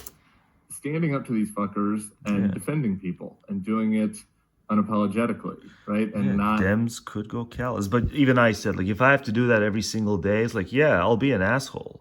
But like, if I have to be an asshole either face to face with someone every single day, or even just online, and there's a bunch of observers, and it's all tense every single day, I'd tap out after a few days. Who the fuck can do that every single day? But that's why the psychopaths triumph.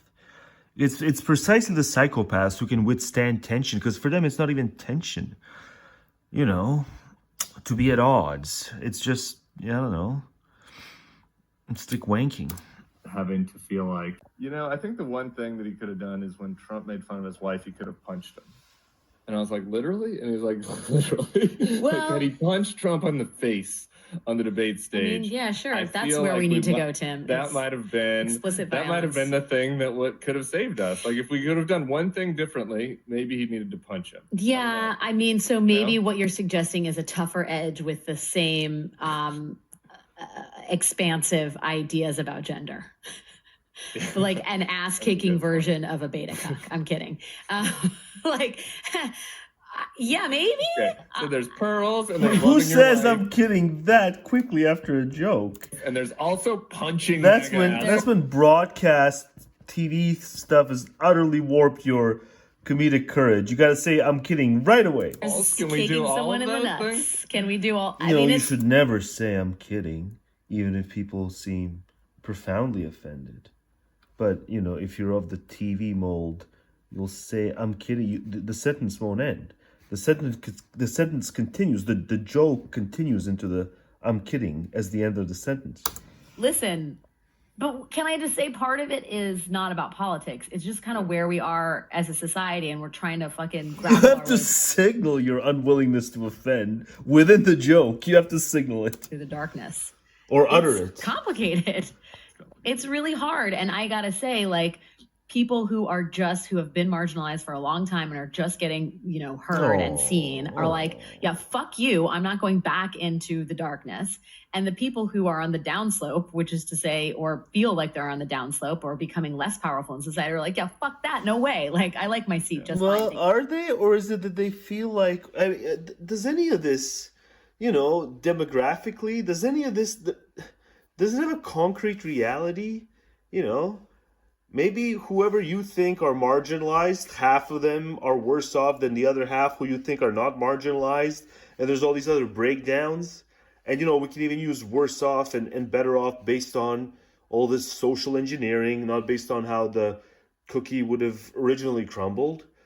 I'd not be the least bit surprised if all these narratives about, white lash because, whatever, rural deaths and all that shit. It's like, in many of those cases, even I bet social engineering could have saved them, but they voted against more social engineering. But anyway, deaths of despair, I'm supposed to believe is a mostly white thing.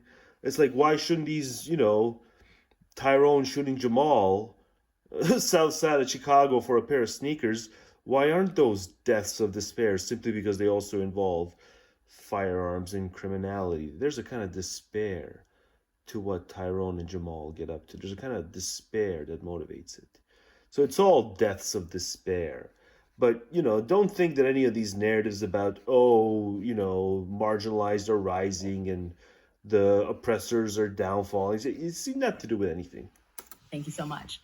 And we're in like a very intense hinge point, I think, as a society and as a country. And we have it worse than most because we're a really diverse, cacophonous democracy. Yeah. So And some This people, is where we're at. Some people thought it didn't need to be as diverse, and the people who employed you and who you worked for and you've probably been brainwashed by, you probably think that the people who wanted it to be less diverse are in some way bad. But only some of those people are in some way bad. Others of those are perfectly fine and sensible, and it's just this. We're not a comedically enhanced peoples because of all the diversity. Because of all the diversity, we're a comedically dumbed down peoples. Like, regardless of partisan affiliation. This is why you're good at this. This is why you're out in the field. I got to tell you, I like you in your circus mode, in your Trumpland podcast it's mode. exhausting. That's the podcast. Is it exhausting? Oh my God, I have no control over my schedule. I think she just has the podcast now, but she used to have the show on MSNBC. I don't know. Maybe she still has the show.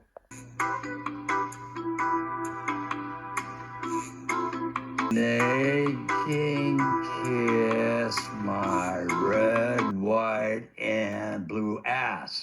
I was still on the radio on January 6th, and Charlie, you're right. Even for a day or two or three after that day, even his most hardcore base would call into me and say, "Oh, Joe, this is bad." Like, did you think? Yeah. I did, that there's a possibility that could have been the end of him? Yes, no, I did. I did think that it was. I think a lot of people thought it was. I think that one of the great mistakes that was made by both Joe Biden and by Mitch McConnell. That was before. He doesn't together much. Was that they assumed that, okay, the page had been turned, Trumpism was over, it had taken care of itself. McConnell did not need to go ahead with the impeachment. Biden, when he came into office, did not need to call Merrick Garland in and said, job number one is to hold this man accountable. If we really do believe he's an existential threat to democracy, we have to do that because no man is a king, no man is above the law. And among the most depressing things that have happened, going to your hashtag. No kings. The founders did not intend this country to be, a monarchy. They were not intended to have kings. And yet, how many times did we say over the last 4 or 5 years, no one is above the law? And yet, can we say that right now? See, this is this moment where Donald Trump proved that he is above the law. That's he what has I been keep saying, immunized by the Supreme Court. The criminal justice system failed to hold him accountable. And with the pardon of the January 6th protesters, he's basically It's about the caliber of the civic agents, the participants, more so than the system, right? It's effectively, you can say this all you want, but it's effectively, psychologically speaking, the GOP is a kind of monarchy. That the law does not apply to me or to people who are in my favor. So the I'm system, sorry, but the formalisms are nice, but they're at the end of the day empty. It's about the caliber of the people. That's moving us from a nation of laws to something else, which is why I think your hashtag is so. It's still a constitutional republic, but is it? Do Charlie? Maybe an obvious question. Because I think he's just formally still a constitutional republic, but effectively it's something else. Idiot, and we don't talk enough about how stupid Trump is. But do you think it's Kang himself as a king? I think he views himself as having power that no other president has imagined that he had. I think he has complete contempt for the Constitution. I think that he does believe that the state, that he is the state, as King Louis XIV said. So whatever he thinks of himself as, he thinks of himself as the strong man who is accountable now to no one. So whatever you want to describe, and also just see who the people he admires the most. He admires Vladimir Putin. He admires President Xi. He admires Viktor Orban. He admires I really don't know about that. To this day, I don't know about, the admiration stuff. It's not 4D chess. People always just 4D chess is going to manipulate. And it's not that. Maybe he thinks flattery is going to work with him because it works on him. But it doesn't mean the admiration is genuine. And then it's also, you got to do away with the, at least in Xi's case, that, he hates the Chinese. Like, why would he love the Chinese strongman if he hates the Chinese? It's a little more complicated. Post-democratic, post-liberal authoritarians and totalitarians of the world. So what does that tell you about Donald Trump? Whatever word you want to apply to him. That, by the way, everybody, that great radio voice, it'll always be a great radio voice, belongs to Charlie Sykes. Way back in the day, longtime radio guy, original editor-in-chief of the Bulwark. Follow Charlie on Twitter. It'll always be Twitter to me, at Sykes Charlie. It should always be Twitter to you. I'm on Blue Sky, at Sykes Charlie, Blue Sky, bsky.social. Charlie, I want to ask you what your biggest disappointment, and I know, again, that's a tough question. Your biggest fundamental disappointment of this era is. I'll start. Mine, and maybe you and I come from different places. I come from the good old crazy Tea Party populist base. My biggest disappointment of this entire era, Charlie, is all of the people who come from that base, who've told me the last 5 to 6 to 7 to 8 years that they want an authoritarian to get them back this whatever America, but that they've actually embraced the notion of a king. That'll always be my biggest disappointment. When you look back at this era right now, they'd never use the term authoritarian, though, as something they want. You know, authoritarianism means like high taxes for them. That's how basic they are. Biggest disappointment. Well, I'm going to go to that point. Not that high taxes are necessarily good or anything like that, but yeah. Because this is kind of crucial that the people think that the libertarian conservatives support Donald Trump despite the authoritarianism. No, this is very much what they like about him. When people were saying he's going to be a dictator on day one, you've got a lot of these people who spent their entire lives talking about small government and limited government, going, yeah, we want that. They actually get their dopamine hit out of the use of power, and the things that we would regard as disqualifying, the brutality, the cruelty, actually are things that excite them as other authoritarians. So in terms of the disappointment, you know what, Joe?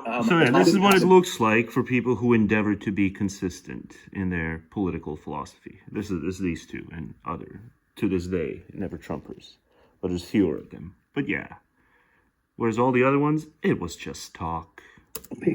Well, the last 9 years has been this rolling disappointment. I mean, it's been this soul crushing. But it took him a long time to figure out that their fellow travelers were just all talk. Experience. It has been the invasion of the body snatchers. For the first few years, I use those graphics. The disappointment with Republicans and fellow conservatives. And now, as we're sitting here now, you have to just add the roster. Just watching civil society bend the knee to this guy. That they just this why fear and favor. Fear and favor. One of the great things that has been exposed lately is, it's factionalist. We might have thought that the billionaires were the ones who were the strongest. They were the ones most insulated from intimidation. It turns out they were the least. They have the most to lose. Yeah. So they're truckling for favor. They want things. They want the grift and the graft and the what did Sammy say? What's the point of having fuck you money if you never say fuck you? Yeah.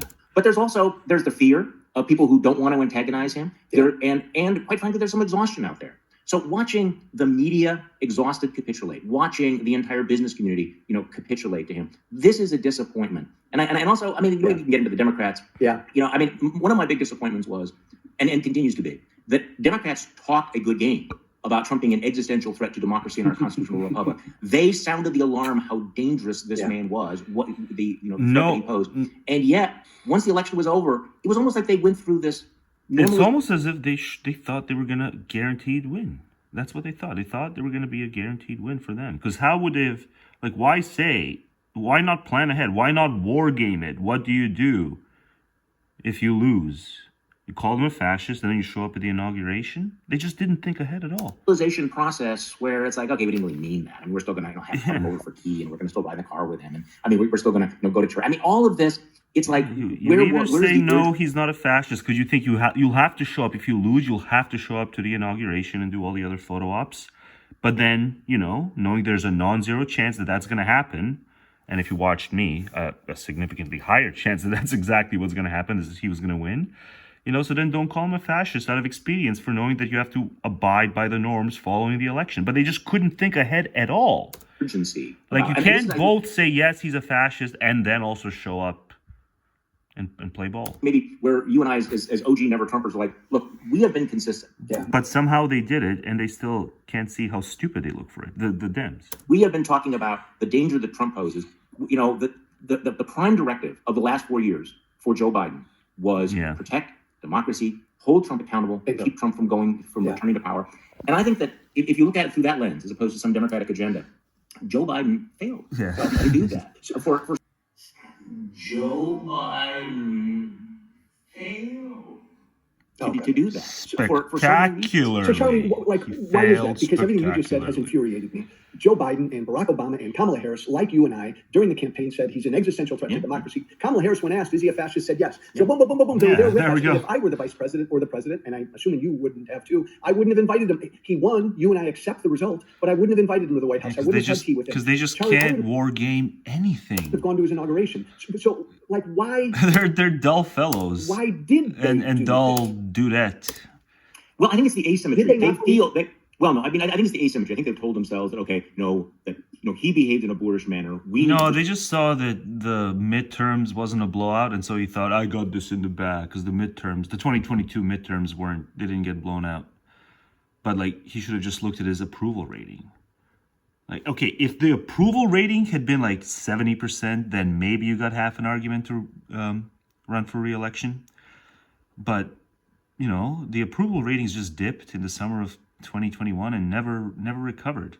The Afghan withdrawal was a disaster, and then he never recovered. So it's what the fuck? Oh, but the midterms, they performed well or well enough. He's like, I don't need to look at my approval ratings and how they slumped. I can just make the excuse about the midterms going well. Restore civility. We need to restore these norms. And I understand that logic. And that's kind of the only halfway decent arguments for why he thought he didn't have to be a bridge and he could have been a 2-term president is if his approval ratings had been that high and stayed that high throughout 2023, then okay, maybe 70% at the minimum. But it wasn't anything like that, and he thought it was a good idea to run. To admit that I was torn about that for a little while until Jimmy Carter's funeral. Yeah. When they even ignored Ezra Klein. Ezra boasts often about how by February 2024, he kept applying pressure to the people, the staffers, the handlers. And they all just ignored him. All yucking it up with Trump. Or they all just tried to, what is the term now? They all tried to sane wash Ezra because Ezra figured it out. It's this guy's not ready to take on fraudster. Nimrod versus fraudster? No, Nimrod's too old. Talks about and it's Mrs. Pence, Mike Pence's wife. So just who doesn't look at him, doesn't stand up. Yeah. And Mother Pence was not having it. Mother Pence, everybody else was okay, we're gonna be part of this club. Waifu Pence. Screw that. I loved it. You tried to have my husband killed. You put my family in danger. You have never apologized. I'm not going to pretend that did not happen.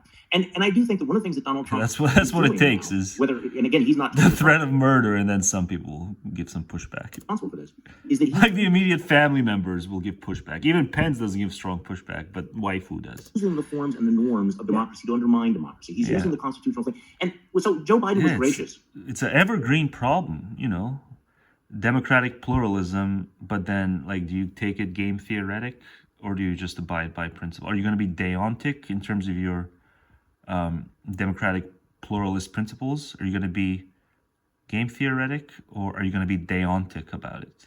It seems like if you're going to be deontic about it, if it's a duty to perform certain things, it just doesn't matter what the other people do. Well, such is the outcome.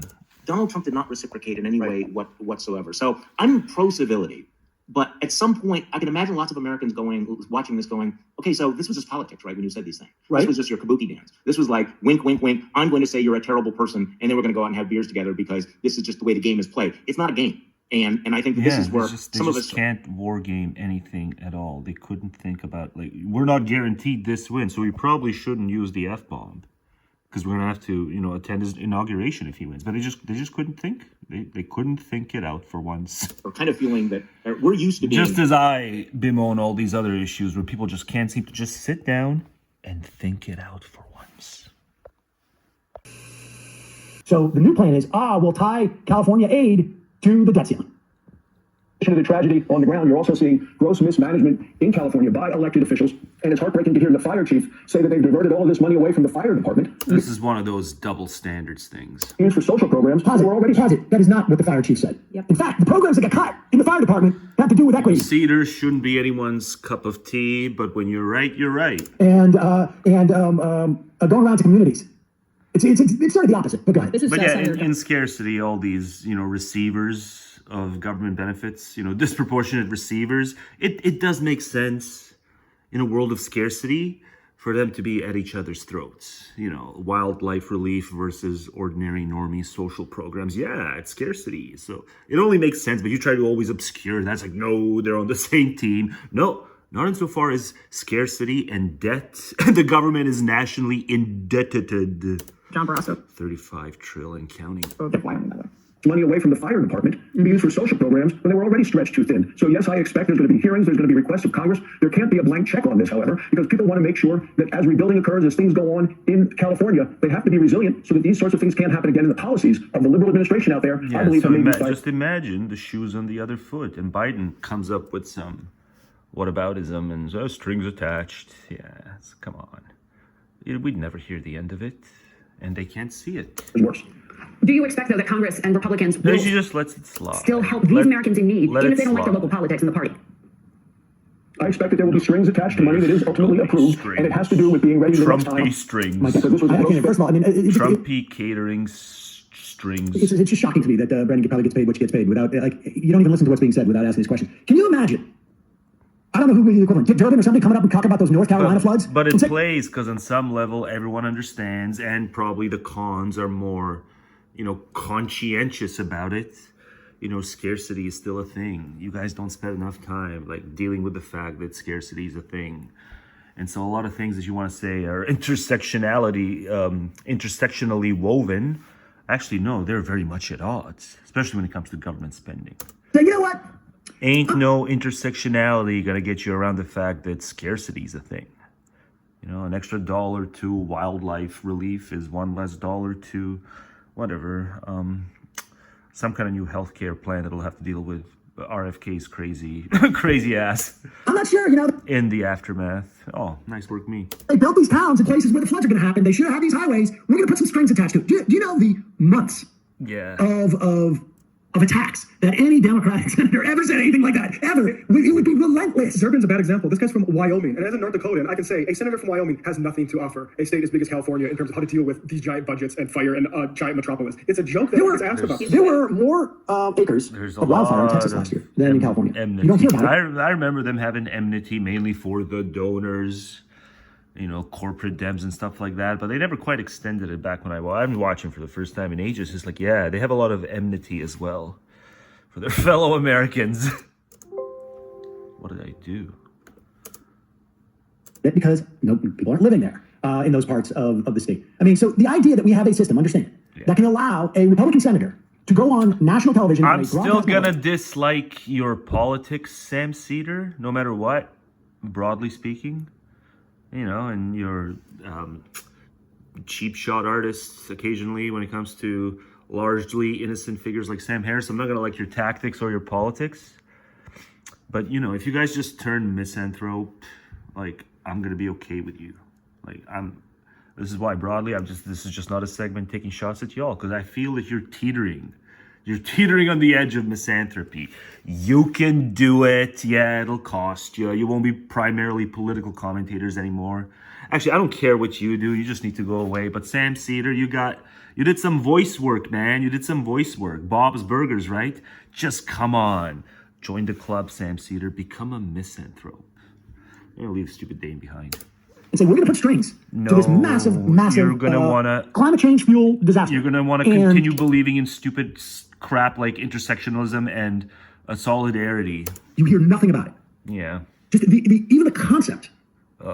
If any Democratic senator had ever said anything remotely like this, Remember Christie? Remember when Christie embraced Obama because Obama decided, I'm not going to play politics with this Republican governor and I'll give him the aid he needs for Hurricane Sandy? The whole right freaked out about it, but you wouldn't find the equivalent online. No, it's just absurd. I'm interested to see how these 9 Trump supporters who are absolutely outraged at bad things happening to them. And so, for instance, today we have, I just want to read this to you. It's a Facebook post. I've been a proud Trump supporter for 3 elections, and now my business just got cut off from our federal contract. This is bull. We're not some DEI quota filler. We do real hard work. We need to get in touch with someone ASAP to fix this mess. Like and share so the right people see this. You're allowed to be happy. Okay, You're allowed to be happy. You are allowed to cultivate joy. In fact, you need to. Do you want one more? I need one more. Okay. My daughter is losing her job thanks to Doge. I voted for President Trump 3 times. My daughter is a hard-working, excellent worker for the Manistee, I assume this is sick, National Forest. She doesn't work for DEI. She runs the office. I'm pissed. At POTUS45, at Elon Musk. It's not right. Do people think DEI is an agency? My theory is that I said why fraudsters doing it. I said conflict for conflict's sake. I stand by it. But this is about as good a summary as to why he's doing it. This right here. It's almost as plausible as conflict for conflict's sake. Like a very particular attribution as to why fraudsters doing the tariff crap. He's doing it. Destiny reads it out. My theory is that he's doing this until Paul Livray, I don't know how to pronounce this guy's name, takes office to make him look good. Helps him get into Trump's inner circle and makes him look like a Trump whisperer to the Canadian people. Oh, kind of like how Trump got all those concessions out of Israel, right? Or how Trump got all those... Whisper on, man-child. Are we past day 1? Whisper on. Oh, shit. We didn't even celebrate the end of the Ukraine-Russia war. Why did you do it, man? Why did you... Okay, yeah, that's good. That's a good thing to remind everyone of certain promises kept, promises made, promises not kept. But why did you have to be so, unkempt? Why did you have such an unkempt, wild pelvis? Why did you have to do it, man? There's also blackmail. I've since learned there's also blackmail. I might yet learn more. February 4th, and it just keeps piling up. Why did you have to do it? And Coom is disgusting anyway, right? Coom is disgusting anyway. Apart from the disastrous consequences on your career and maybe freedom, the kid might be going to jail. Why did you have to do it? They call him Tiny and the subreddit or whatever, if that's still a thing. They call him, a few people there call him Tiny. Tiny ain't gonna last in jail. Tiny ain't gonna last. I'm here for you, but you need to answer some you need to answer some questions, not about them. You need to answer what do you think of begetting? Destiny, what do you think of begetting? I won't answer the damn question. Yeah, his whole timeline reads like AI slop of like maggots. It's insane.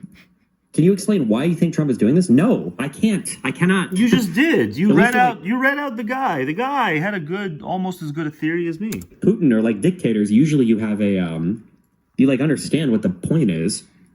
No, like people will engage in propaganda. He wants to court the Canadian nativists, and if he lifts it, when their guy gets in, like it'll be mutual. It'll be mutualism. It'll be 21st century fusionism between the crazies here and the crazies south of the border. They'll lie, but they lie the wingnuts intentionally. You know why they're lying. You know what the purpose is. So yeah, the guy answered it. Damn it. The Department of Education is, per sources, rumored to be the next Elon target. Scope of the purge not known. I'm not gonna feel that bad about that one. But fear is a wind down. We part ways there. Oh, fear is that a wind down. But most of all, we part ways on your misdeeds. Yo is coming. But I'm still gonna use the arc. But yeah, I don't care about Department of Education. That doesn't care about people who are like anti-morning people, and anti-coffee while youth people. So you're not gonna wake me up with coffee. So I don't care because it didn't care about me. Because I'm the anti-morning person. The Department of Education doesn't care about people who it just takes them maybe 6 or 7 hours to fully wake up. The Department of Education doesn't care for those people. They want us slaving away half awake. This week, as we prepared for Thanksgiving, Canada held an important election, and I'm pleased to again send my congratulations to Prime Minister Mulroney. I want to see him. I want to see him. One of the important issues He's a in the beautiful Canadian man. election was trade. You're a beautiful like man. Our own citizens earlier this month, our neighbors have sent a strong message rejecting protectionism and reaffirming that more trade, not less. You had to read it out. It's, not that deep, but you had to read it out still. But despite that, you were a great man. Is the wave of the future. Here in America, as we reflect on the many things we have. I really want to diss his movies, but I can't because I haven't seen a single one. But I really want to, some kind of a diss. Have to be grateful for. Because I'm 90% sure they sucked. We should take a moment to recognize that one of the key factors behind our nation's great prosperity is the open trade policy that allows the American people to freely exchange goods and services with free people around the world. The freedom to trade is not a new issue for America. In 1776, what even is right? Our founding fathers signed the Declaration of Independence, charging the British with that was before of offenses, among them, and I quote, Romney as a newfound coward, cutting off our trade with all parts of the world. And Romney is man who wouldn't capitulate. Imagine talking about something about the foundation of the United States that has more to do with just the fucking First Amendment. Oh my God. I remember what I learned in my life. I wonder if they're ignoring him and just talking about his misdeeds. Of being a conservative for the past 36 years. Hang on. Who? What I learned in my like one of your victims? Life of being a conservative for the past 36 years. I think the Declaration of Independence was the government shall have no right to abridge our free speech. Also, why did you or did Nick suck you off, or did one of you sucked each other off? I got it on good authority. The kind of person who, if they relate something like that, like they don't lie. So I haven't seen it, but I think they said you did the sucky suck, and it was Nick Fuentes's, pelvic part. You did the sucky suck on Nick Fuentes's pelvic part. Why did you do it in terms of the blackmail? Why did you do it in terms of the, relaying of secretive things to others? And then why did you do it in terms of like sucking white supremacist cock? It's true. He sucked white supremacist cock, and it was recorded and he was fine with it, and it's out there. You know, I still love you because, you know your legal shit. But, what was it? I'll do anything for love, but I won't do that. Yeah, Destiny, you shouldn't have done that. What a creeper. And then we made the Constitution. The Constitution said everybody has guns. Why did you do it? And the federal government, amen. And that's all I've ever heard, ever, forever. I thought that was all of the founding American documents. It was like 700. It's the kind of thing that'll make you suck white supremacist cock. Secret sauce here, it's these young white men.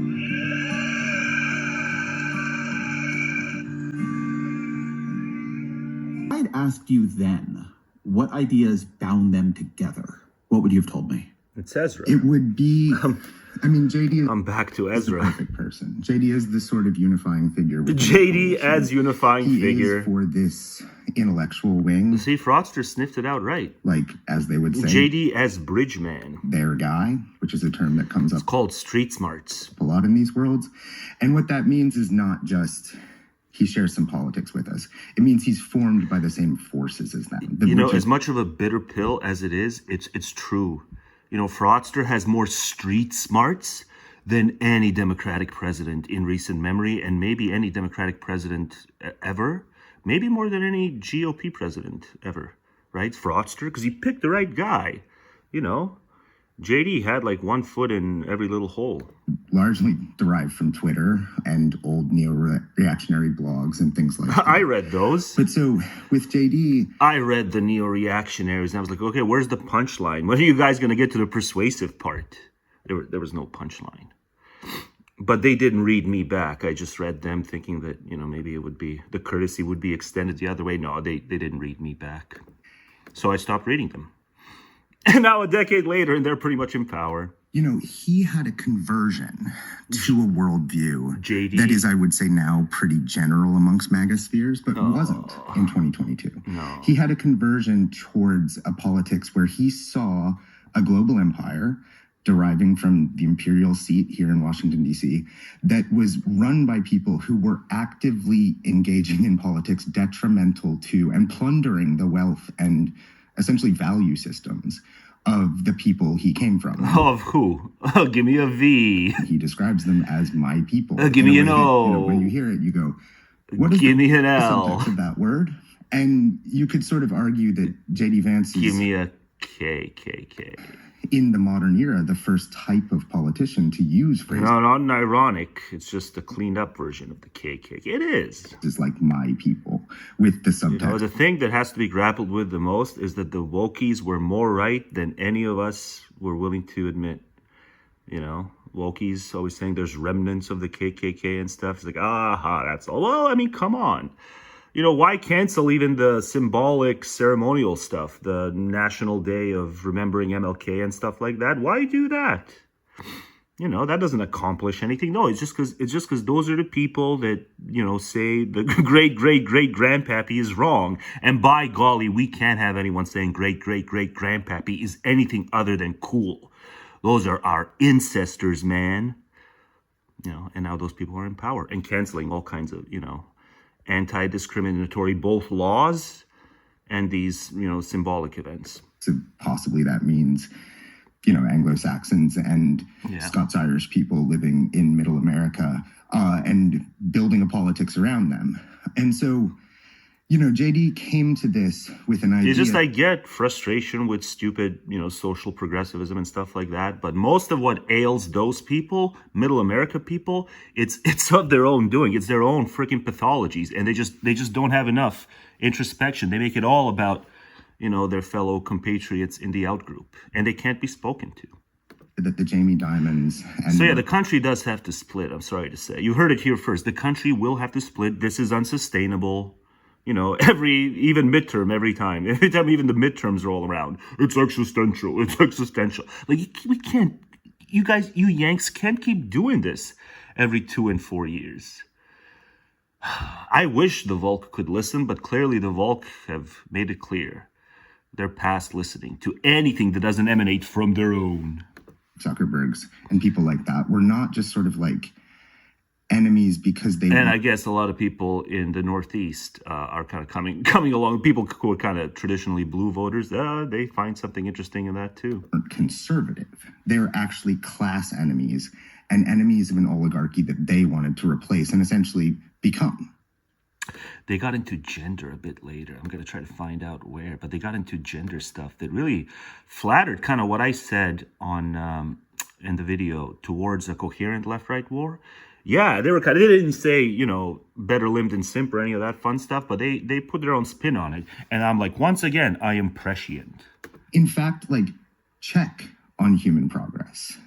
And yeah, I'll get to that later. This is a bit of a famous moment for some people. Fit in a Republican administration, but actually in this movement, his concerns about microplastics and vaccines and the way that we have moved away from a natural way of living and what that is doing to our bodies. If you're paying attention, you know who he's talking about. I don't even have to announce it.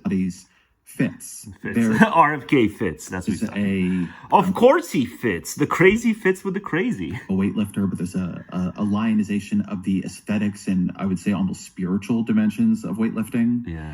There's a movement back to bust your ass. If you're a man, you gotta bust your ass. If you're a woman, you don't gotta bust your ass. You just gotta bust your ass while you're pregnant so you can, shit out the kid. But if you're a man, you gotta bust your ass all your life long. Visions of masculinity and what that is doing to our bodies. Fits. There's RFK fits. I'm a weightlifter, but there's a lionization of the aesthetics. I don't believe you, Ezra. I would say almost spiritual dimensions of weightlifting. There's a movement back to very much older visions of masculinity, a kind of Spartan aesthetic. You see it in people at its max. They want honor culture back. That's what they want. They won't use the term. They're too slithery to actually just come out and use it. They want honor culture back. You spend too many decades shitting on honor culture in the Arab world, and it's kind of awkward. It's like, oh yeah, but we want a lot of that too. Give us some of that too, but they can't quite admit it to themselves that's precisely, they want honor. They're uncomfortable with reason elbowing out honor culture because they're just that basic. Aged pervert. But you also just see it in, say, almost spiritual dimensions of weightlifting. Yeah, really, Ezra? You weightlift? Oh, you could have fooled me. Movement back to very much older visions. But, I jest, Ezra. I jest. The truth is none of us know. Because it's not like with schooling. See, with schooling, you get C's, nothing but C's. You should be neither satisfied nor dissatisfied. It's average. You're performing average. C minus, you should be slightly dissatisfied. C plus, slightly satisfied, and then so on. But nothing like that exists in the world of the gym. You have no fucking idea what the average weight is. I don't know, maybe some of these guys have actually gotten into the raw numbers. But, what, if your bench max 200 pounds, should you be satisfied or dissatisfied, right? Masculinity, no one makes any of this clear. I got a video coming up on it. Workout and peak. It's been pushed back because of all the current event crap. But, I can't wait to get around to that video. Workout and peak. You work out hard, you will peak. And then, overnight, you'll lose everything if you just want to, chill for a couple of weeks. And somehow that's not demotivating to all these gym meatheads. That, you want to take a couple of weeks or months off from the gym. You'll lose so much of your gains. But, that doesn't demotivate them. They just keep going in and day out. Keep lifting. But yeah, I have no fucking idea whether bench maxing 200 pounds is viewed as low or is sufficient. Even though it's a gym crazy culture again. I have no fucking idea. These guys need to get into the raw stats like we have in schooling. A C is meh. I need to know what the meh numbers are for the GIME. In aesthetic, you see it in people at its max, Bronze Age pervert. But you also just see it in Substacks that Mark Andreessen writes. God, even the name sounds stupid after a while. One of these people who they never say anything the least bit sensible, and then after a while, even their name starts to sound stupid. Mark Andreessen. Tell me a bit about this broader embrace of the past over the future. It's honor culture. Present, even. They should just admit they want honor culture back, but they can't quite use the term because they know it's going to have connotations to the stupid Arab world, which they hate a lot. Well, so... And they don't even hate the Arab world because it's all Islamism stuff. They just hate the Arab world because it's brown. We've basically seen in the last few months is a consensus built that the way back to the past is by rocket shipping into the future. And some of that is actually coalition politics. Some of that is, I think, in my opinion, some people who are more tech skeptical just kind of saying, all right. I've done a lot on this honor culture stuff. It's just been pushed back. The workout stuff has been pushed back, and the honor culture stuff. I just make so much fun of them. Let's try this. And so you can go back to, for example, I was friends with David Graeber, the great anarchist philosopher. And David did... Well, he was a good philosopher, but like of all the things you ought to use to like describe him as a one-off, anarchist should be the last thing you use. That was his big flaw, is how he self-identified. He like made a bunch of good points, anti-workist and all that kind of stuff. But holy hell, of all the ways to identify, why? Anarchy. I can't do it now. I used to be able to do it. Anarchist. Debate with Peter Thiel on tech. And the critique was technology is not actually benefiting us. It's become this rent-seeking. Well, who is this us, right? I wouldn't say us can be summarized categorically. It's benefiting me. I hated going to the library. I really did. Looking up like the exact book I want to look up. It was just a pain in the ass, so I didn't do it. But now it's the fingertips. Capitalist kind of evil. In fact, like check on human progress. And this is a bit of a famous moment for some people who follow this stuff because Thiel sat down with David and agreed in broad strokes. If you want to minimize the possibility of unexpected breakthroughs, take those same people and then tell them they're not going to get any resources at all unless they spend the majority of their time competing with one another. That's Graeber. To prove to you the anarchist already know what they're going to create. Well, that's the system we have. And it's incredibly effective in stifling any possibility of innovation. So I'll leave off at that and see what Peter has to say. Well, there's a disturbing amount I actually agree with David on here. And, he would sound like he just took a shit. Have said, well, the way we fix this is by unleashing capitalism. Graeber thought. So this is going to be Ezra for the next 4 years. It's just going to kind of play sound bites and talk about people who are far less impressive than him because it's a political podcast. So that's what you do in political podcasts. You just care about like what Peter Thiel says, and you kind of give your audience a stripped down version of the beliefs of the really stupid people who are in power. But it's like, Ezra, your podcast can be so much more. And, the few times you do diverge from politics, you don't do the hard philosophy stuff. So it's like, come on. Is it really going to be a bunch of... Yeah, that's what it is. It's just going to be Ezra talking about people who are far less impressive than him and being respectful about it, too. By building a movement. And I get it. Like, you have to cover politics. It's what the New York Times tells you to do. But, like, you don't have to be so fucking respectful. He's so respectful. He never disses them. Like, they're begging to be dissed because they're so basic. But, like, Ezra's just not, like, sometimes he sounds a bit, perturbed and stuff. But he's not, like, arrogant in terms of his mental acuities being clearly superior to all of theirs. He never does any of that. He's so diplomatic. But it's like, but they're so stupid. They're so stupid, Ezra. But here you are being respectful of them and kind of, let's look up sound bites. Let's look up Peter Thiel agreeing with the anarchist guy. Let's play that. It's like, no. They wouldn't do you the courtesy, Ezra. They wouldn't do you the courtesy. If your ideal system was elected, your ideal people were elected, like they wouldn't be like looking up sound bites or they wouldn't extend the courtesy to you. It would just be polemics. Society where people had more agency amongst each other. But the trick here is that when you talk, for example, about masculinity. There we go. I found it. There's a really fundamental question that you're seeing even people like Mark Zuckerberg wrestle with now, where he's saying, masculine culture has been excluded from American corporate culture and things like this. Yeah, just say honor culture, Zuckerberg.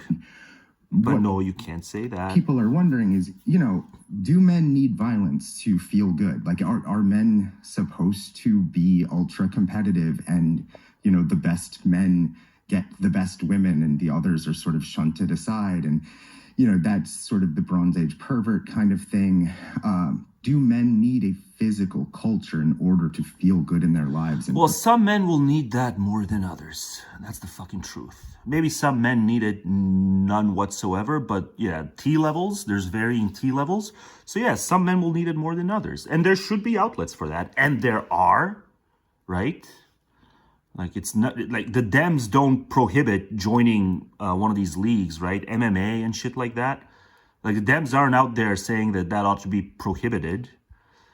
Not MMA, but whatever, your local sham MMA league where they teach you how to grapple and shit, right? So it's like, why politicize all that? Like, men have a choice. Men who want that shit, there's no shortage of, whatever, training to become a boxer and all that. That's all perfectly permissible.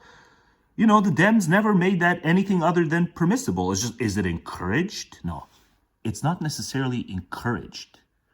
And the numbskulls, the blockheads, they can't house these two distinctions in their brains. Like, it's permissible, but nonetheless discouraged. Like, the moment it's not encouraged, it's not even discouraged, but just the fact that it's not positively encouraged in these big institutions, whatever, joining some kind of a MMA league and shit, like, they'll make it seem, therefore it's discouraged or it's impermissible.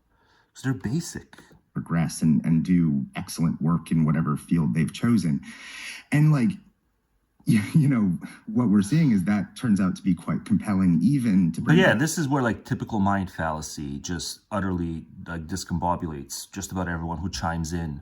So a bunch of people who say men can overcome all that stuff because those types of people probably have low T, so they think everyone can be more or less like them in terms of their proclivities and shit. And then all the guys with high T who can't even fathom the idea that maybe it's okay to not have a combative lifestyle, physically combative lifestyle. There's everyone just gives in. Everyone is given over to the typical mind fallacy. Yeah, it's just it's different strokes for different folks. We need to remember different strokes for different folks, but no one can remember that. Zuckerberg.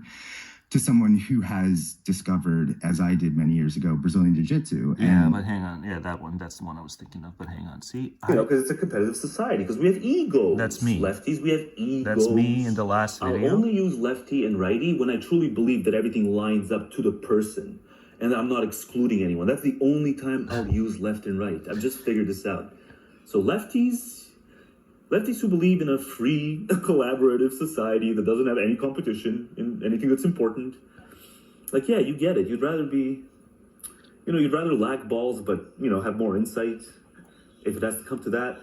Yeah, better limp than simp. Where's your... But see, Ezra and Guest would never dare make fun of these people in the way I do with this better limp than simp stuff. You guys got to get more bold in terms of just ridiculing the opposition. But hang on, what else do I say here? God, because I put this so Your well. opponents, I think to the person, you give them a truth serum. No, they can't. They shan't be ballless. They shan't be ballless. But really, you guys get it. That better limp than simp. Yeah, there we go. I get it. It's the better limp. If it has to come down to that, if it has to come down to you lose a bunch of insights, but you gain in ball size, versus the other way around, what is there has to be a choice. There has to be a choice, and we have to argue it out. And yeah, you should always choose insight. If you're in the world of Brazilian Jiu-Jitsu, suddenly you are in a very masculinist culture. And it's not a super violent, competitive, bad, misogynist world. But it is a world where I think everybody gets on the mat and goes, if I didn't have this, I wouldn't be okay in my life. Yeah, those are some messed up childhoods. No, you could. If you actually, and I will argue. I get it. If it's fun, right? It's fun to grapple and all that shit. Or if you're in a dangerous neighborhood, you should learn it.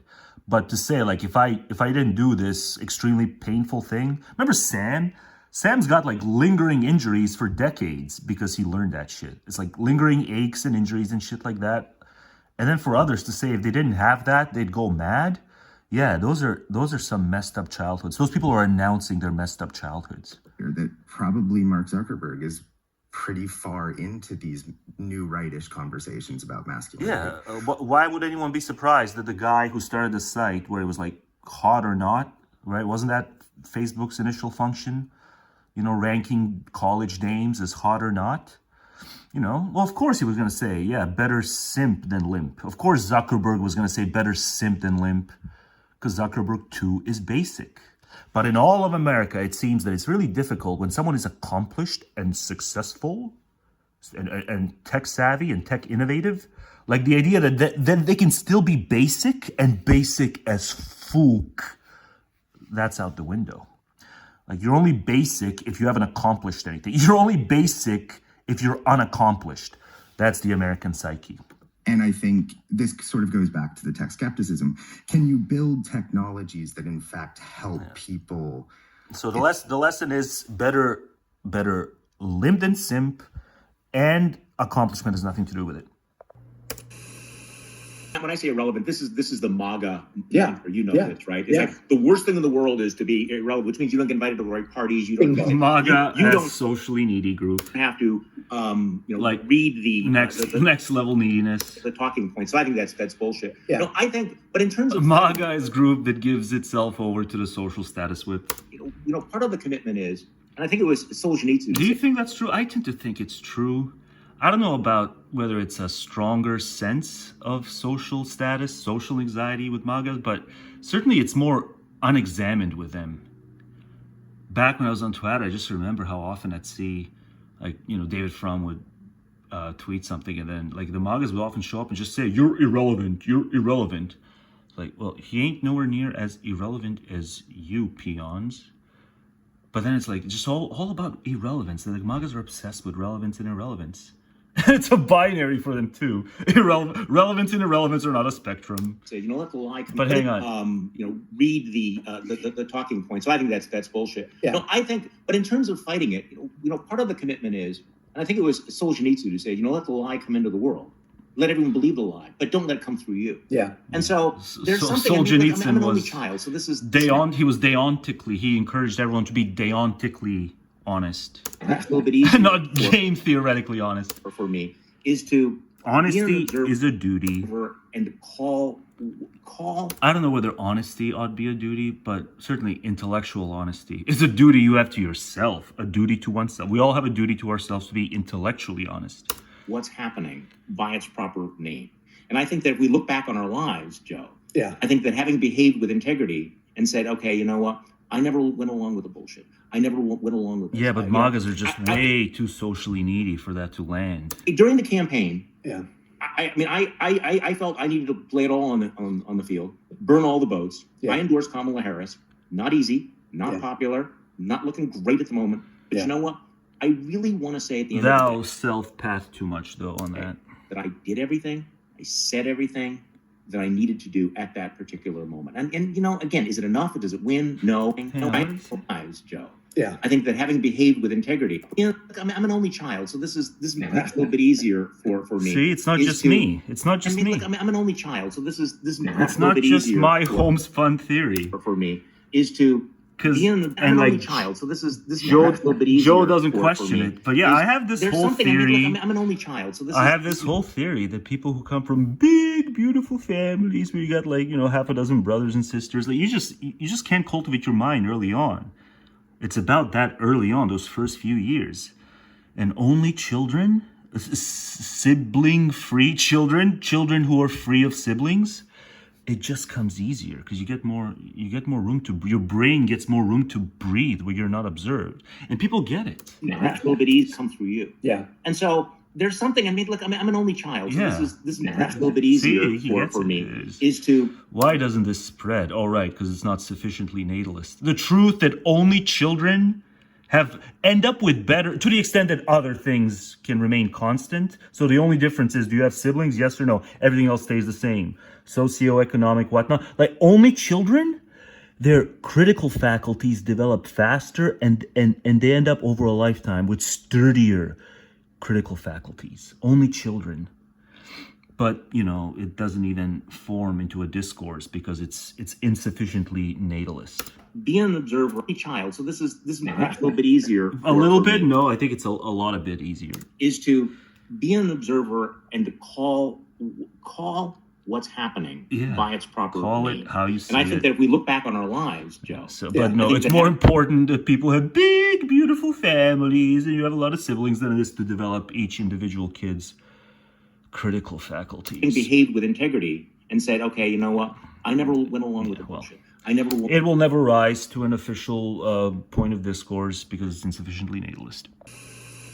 And so not only is the guy in his personal life just horrific. Let's he's going to stand trial on the trafficking and rape charges. We'll see how that goes. Right. But what we definitely know about him, even aside from the trafficking and rape charges, is this man that lives in the sewer. In the sewer. Tate was no wonder Trump likes him. Oh yeah, and he just tweeted something. Was it yesterday or today where he was talking about rat bonds with rat who has all of his children. Hang on. Talking about how David French follows Tate on Twitter and relays tweets to us. How a man who has all of his children through only one woman is not winning or dominating at life.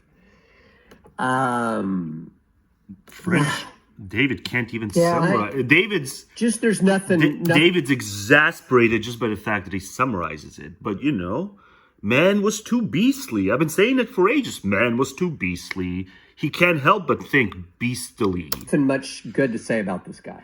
No. So that's the tone that this administration sets. But they're talking about how really like fraudster apparently some kind of is now dystopian nightmare. Yeah. Fraudster Fraudster was sympathetic with To further that theme, let's talk about what happened at the Munich Security Conference because everything is happening so fast. It is a bit like that. I like the humdrum conservatives. That's what, the humdrum conservatism just might save the world if they can gain enough converts back. But, it's like what happened at the Munich conference was people were surprised by stuff they shouldn't have been surprised by. Trump is a bad man who does bad things. Trump is a bad man who does bad things. Trump is a bad man who does bad things. Trump is a bad man who does bad things. Trump is a bad man who does bad things. Trump is a bad man who does bad things. With the help of its landowners, new inhabitants, and its soldiers. Viper the biker is in full support of this movement. Viper the biker. At 66, he lives off the radar in a trailer in the middle of this car scrapyard with Bear, his 23-year-old girlfriend. Do you have home insurance, good sir? They say it's the prudent way to go about it. Welcome to our home. A life far from modern comforts, but one that gives the retired biker a strategic advantage. We are in the middle of nowhere. There's not an address. Say what you will, that man doesn't let society boss him around. I prefer not to be found. I make enough of these people around here that wish to do us all harm and make them angry. And so if they don't know where I'm at, it's better for them. Because if they come here, what they need to do, they come here to do me harm, they need to put their next of kin in one pocket, the blood type in another. And then I'll call the police and have them come deal with them. The reason Viper's on the alert is that he's the founder of a motorcycle gang, the Panhandle Patriots, who are currently at war with the government. Yeah. So his obsession is with the Democrats. He sees them as dangerous leftists. But the boogeyman aside, it's the way to be. Certainly you're self-sustaining. He's not, he doesn't have to grovel to any employer or anything like that. Maybe it is about the old employer thing after all. And believes they stole the last election. Yeah, I can't. I'm supposed to say the biker participated in the storming of the Capitol on January the 6th, 2021. Oh, he did the dance. His girlfriend Bear has proudly put together all the articles about the event. That's why he's on the run. I've been in junior high school riots that were worse than that. It was nothing. Of course, yeah. You got some people that got rowdy. What junior high did you go to? Show displeasure in what's happening in their states. Can you blame them? Yeah. You're proud when you see a picture of you in front of the Capitol? You fucking right I am. What's sad is that she's, despite everything, I think just given her judgment, I think she's still better off with him than on her own. You fucking right I am. At least At least he'll be there for her. Fucking American pride, and I'd do it again right now, anywhere, anytime. Anywhere, anytime. Nah, they don't need to be slowed. They're slow enough. And they can kiss my red, white, and blue ass. These guys, these two people who have literally put their lives in jeopardy for you and I to have freedom.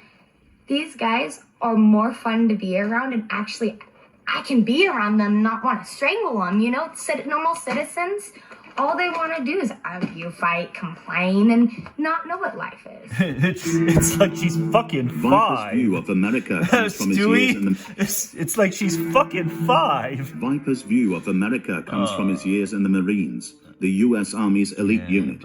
At the end of the day, Army guy helps you up in times of crisis, so you can't be too mean about it, because, yeah, at the end, Army guy helps you up. It's never happened, but, you know, statistically, you know, if everything plummets, then, you know, who's going to help you up when stuff's being rebuilt? It's going to be the Army guy who helps you up, unless he's an American, in which case, Lord help you. You know, I don't care what anyone says. This video does have ambition. It's an ambitious video. It's a video that has a North Star. It's got a lot of other stuff too, but it's got, you know, a prime directive of sorts. And it is to expose a certain kind of falsehood. And really stuff that's really equivalent to, you know, if there was a creationism in sociology, you know, like peak dogma in sociology, or whatever, street commentary posing as sociology on the internet, but probably a lot of sociology too, right? What is the North Star of this video?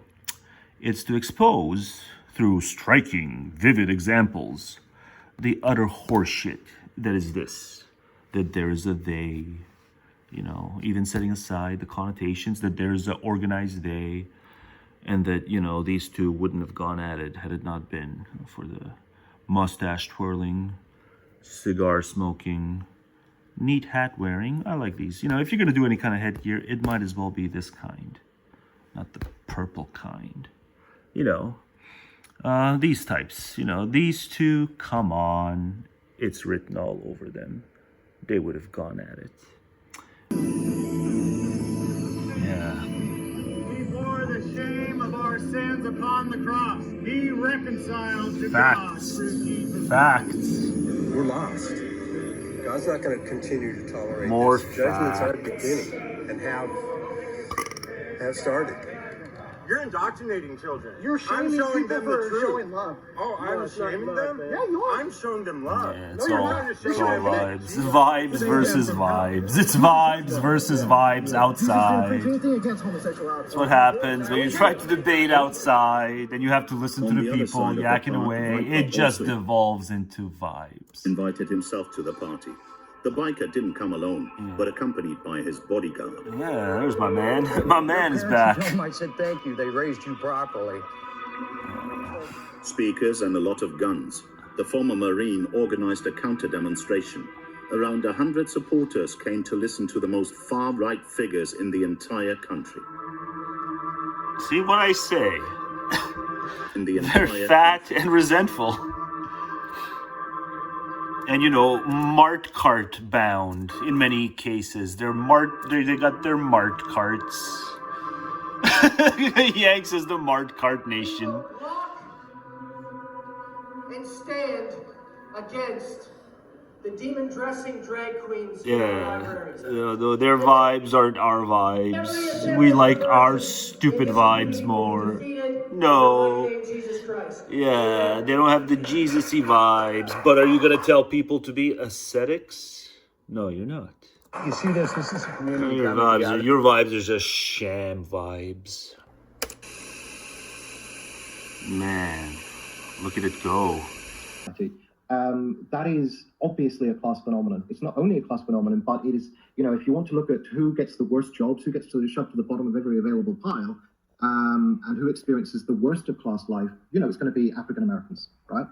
And that's true in most countries, you know, so somebody is going to be at the bottom of the pile, and usually they'll be racialized, but their experience will also be a class experience. So they're part of the same thing.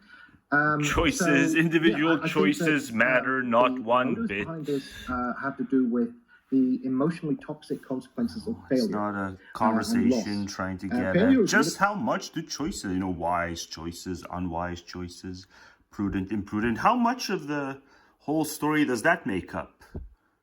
It's like pushback from either of them. No, zero pushback. It's all structural. Toxic in this day and age because we've had 40 years of failure and loss. Failure is really toxic in this day and age because we've had 40 years of neoliberalism in which we've been told. Are you suggesting people can't think beyond what they're told? Something goes wrong. You know, why do I want to empower and have solidarity with a bunch of people who can't think beyond what they're told? Capital well in the marketplace.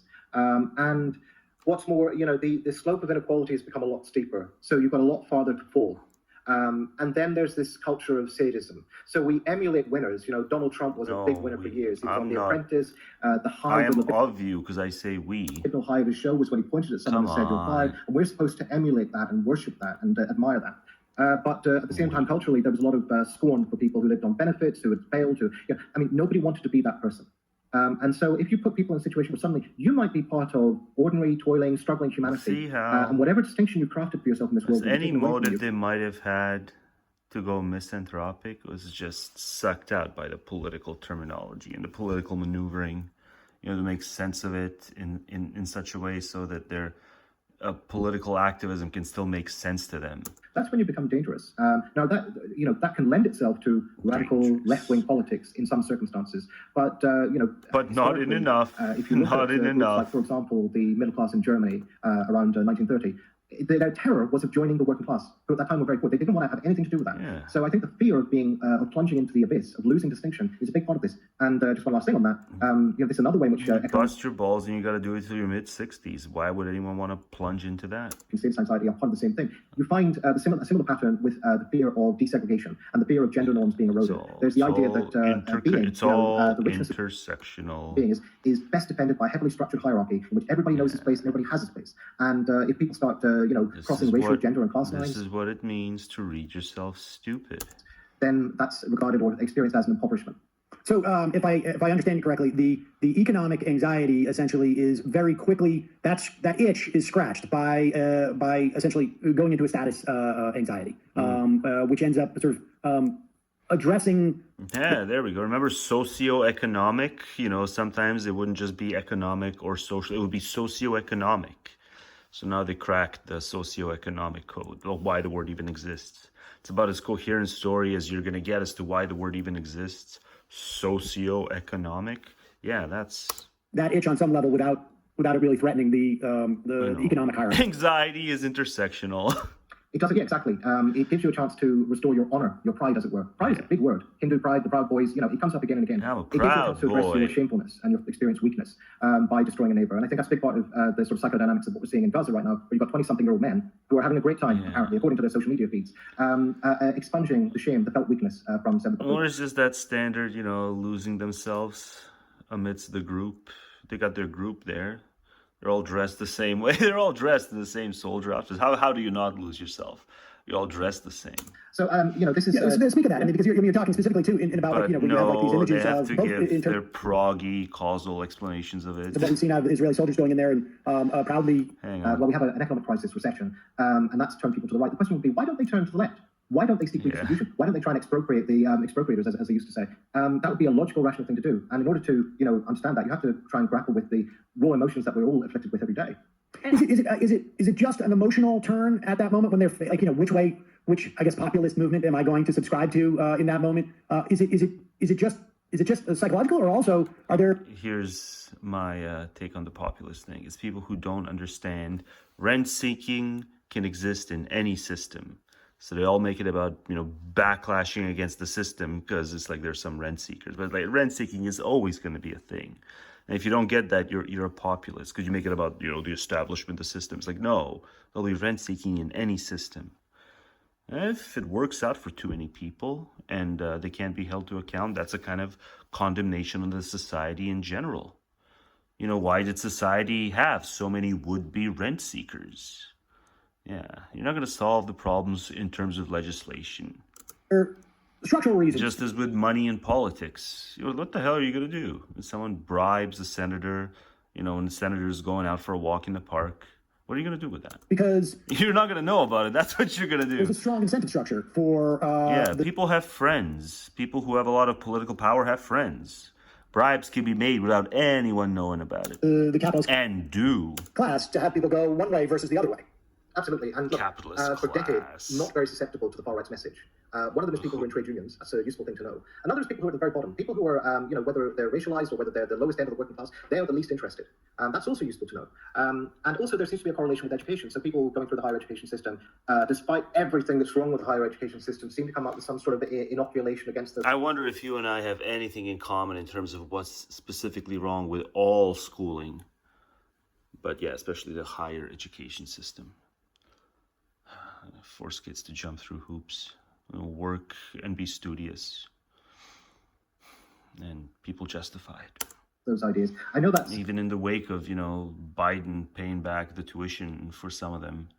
None of them paused to think what that means. You have to be bailed out by stupid Nimrod. More complicated in America because you do have some graduates for Trump. But I'm talking general patterns here. Why is that? Why? I can understand trade unionists. I think, although we have unionists in this country that I think are still sort of like attracted to the sort of the rights call. But why is it? As a college grad, social policy, Sam. They may be part of a union, but it's not everything they are. Social policy.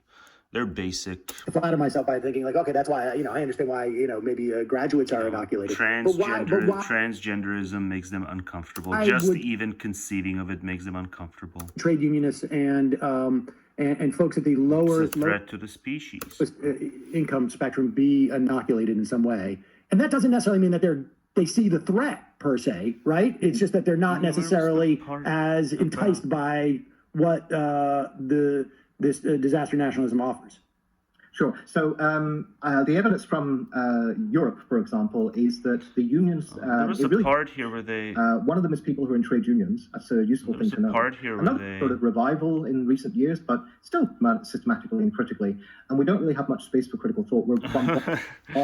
But I think also they seem to, I think in general, give much more salience and credibility to the concerns of the far right than the radical. Behaving radically means getting to the root of things. It means thinking things through systematically and critically. And we don't really have much space for critical thought. We're bombarded and bludgeoned with ideas, very emotionally potent ideas, which we're never given the space to think through critically. And I think about this in terms of like... Who is this we? Yeah. I spent way too much time on Twitter. You're bombarded people with who choose to do that. Which in that format, there's no real space to think through critically. What does this mean? And not just think through whatever ideas. You're stupid. All those stupid political books you've read, they're also a barrier to truly figuring out what does this mean. But to think through the context, the historical situation, etc. There's so much information that's missing, and so you end up being bludgeoned into a kind of passive consent. But what's worse is that by retweeting, by sharing, by quote tweeting and so on, you feel like you have some sort of agency, when all that's happened is that you've agreed to become a relay for an idea that you haven't really thought about properly. You can just turn quasi-satirist like me. That's part of the situation. No one does that. We're in. So yeah, I agree. There's structural reasons. Because there are threats. I can't be quasi-satirist because there's threats. One thing that's worth bearing in mind, there are certain types of people in this world who are not very susceptible to the far right's message. One of them is people who are in trade unions. That's a useful thing to know. Very poor. Trade union, and then they say something about as far right politics. Baseline. I think that's a big part of it. I don't want to romanticize any. Yeah, here we go. Aren't over. Some might call your baseline communism. It's just stupid. Incorporated into capitalism and it's money to charity or give money to the homeless if they're at the very bottom end of the income spectrum.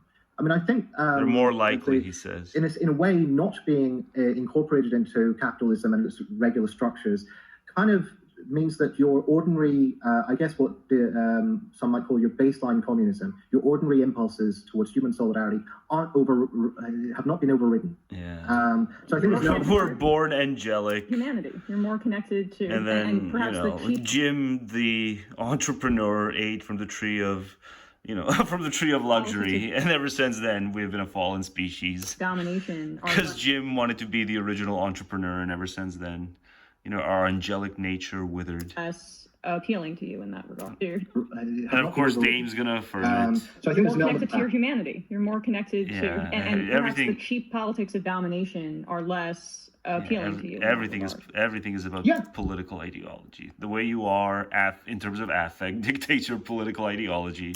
I think that's a big part of it. I don't want to romanticize any group of people you guys remember what I said. You guys care nothing for scarcity. You guys just don't think about the difficulty of scarcity. There certainly are people in that group who can be drawn to. But that was before far right politics, and having grown up in Northern Ireland. In Protestant communities, boy. I've met some of these people. Yeah, I bet the kinds of people who join loyalist death squads and what have you. But yeah, I mean, in general.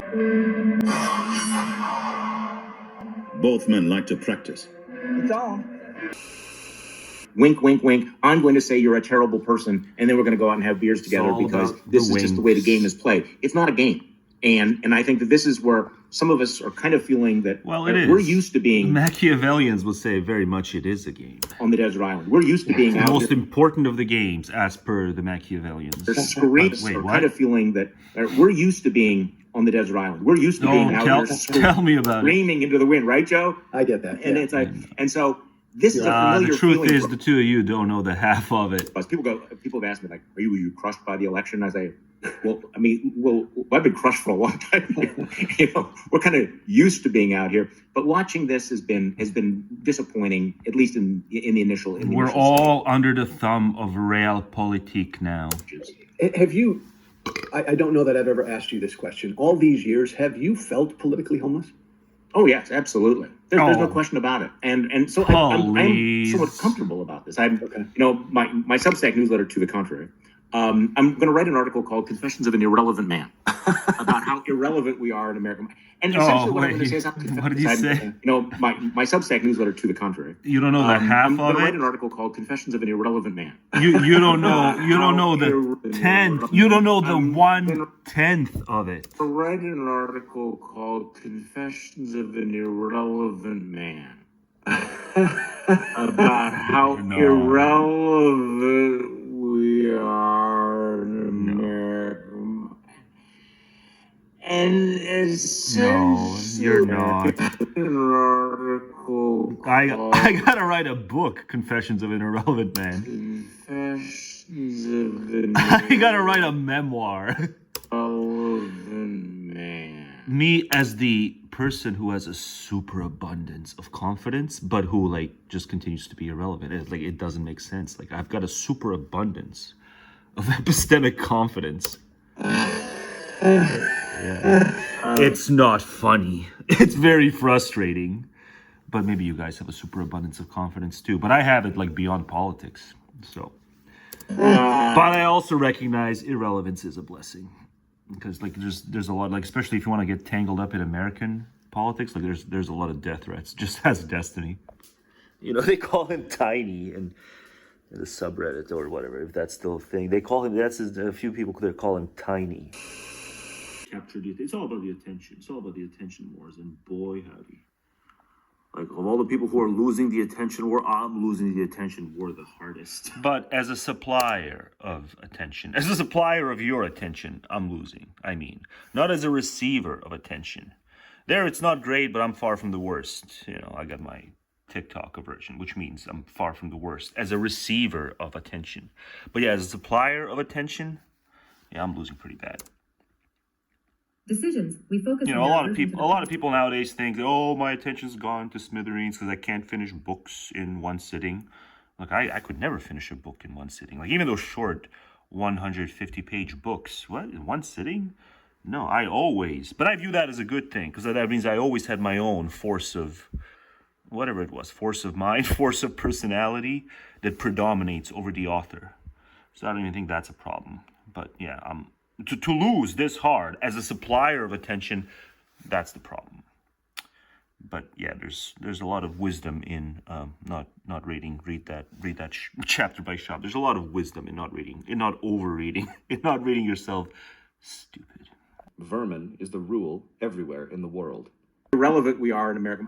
And essentially what I'm going to say is, and I'm really okay with that because it's also liberating. But also... and we've been on the outside, you and I both. But also... And at a certain point, there is something liberating about being irrelevant in the sense that you don't have to hang around with shitty people anymore. You don't have to believe shitty things. You don't have to defend shitty things. But you can actually be more open-minded. You don't have to go through the smorgasbord. You know what I'm talking about. Smorgasbord line saying, you're a Republican. The question remains, are you reluctantly irrelevant?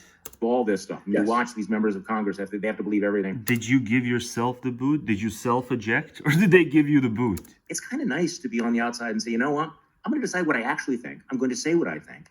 And I'm going to say that things are true, even if that's really unpopular, even if it's very, very unfashionable. I'm okay being the one guy who stands in front of the tank. Yeah, but that's because you're already irrelevant. See, it doesn't seem to be that many people who aren't already irrelevant and who take that line, especially in America. You know, they kind of get the signal, so they just wave the white flag. Is I'm not part of the dominant group, so I'll be independent. Get rolled over, but you know, at least took a stand, right? Why don't more people self-eject? Because you and I are not. You don't see that many self-ejectors. 30 years old anymore. We're not 40 years old anymore. Is there a part of you, Charlie? Fair enough. To build off of that point. I think they probably would, because the Trump administration is just that draconian. So they probably would. But if it had been slightly less draconian, or maybe a lot more less draconian, if it had just been like Bush again, and they had a lot of misgivings and stuff, would they have self-ejected? So yeah, I just think it's all, easier said than done, because y'all's is already irrelevant. But nowhere near as irrelevant as some. Irrelevant, man. Is there a part of you that no longer wants to fight whatever fight this is, in whatever way you're doing it still? But see, I tend to think I'm irrelevant because I self-ejected. Oh, no, not at all. Okay. No, it's... Tiny ain't gonna last in jail. Tiny ain't gonna last. And I think that if we look back on our lives, Joe. But no, it's more important that people have big, beautiful families, and you have a lot of siblings than it is to develop each individual kids. The reason I put it that way every single time, the big, beautiful family, I can't say it with high pitch now. I'm too exhausted. Big, beautiful family, yeah, I can. But, I am exhausted, but just gotta point out, what am I doing there? I'm spoofing someone. You should know who I'm spoofing. I'm spoofing Fraudster. Because every time he was asked about Krang's, about JD's mean remarks about the child-free, the childless/child-free, and he was asked to condemn it or, what do you think of it? Fraudster would just always say, whatever else he said, in his sentence, he would say, big, beautiful family, over and over. JD comes from a big, beautiful family, and it's a whole community where everyone has big, beautiful families. And so I'm just exhausted now, but I kind of want to look up one of those clips of Trump and kind of use it in this video, but I'm too exhausted, so I won't. But I just gotta have to explain. Why do I keep saying big, beautiful family? It's because I'm spoofing Trump. People have big, beautiful families. I just don't want to look up the clip now because I've got too many clips. There's too many clips in this video. I have a lot of siblings in this. But yeah, just imagine at some point here, I dug up that clip, incorporated it into the video, and essentially played Trump on slow-mo saying, big, beautiful family, big, beautiful family. I don't want to do it. I'm too exhausted. And there's just too much here. Let's make America great again.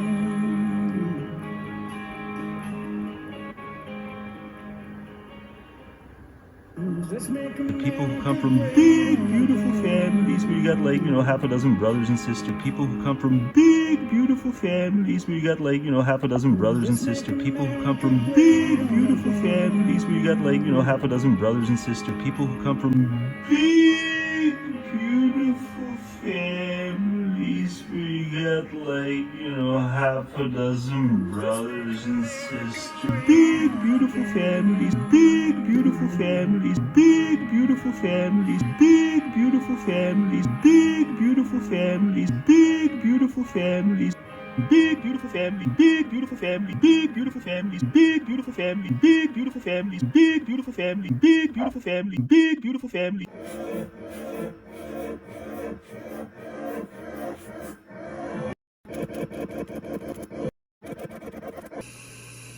Trump voters, people who've traditionally voted Democrat now vote, they're like the red pill types.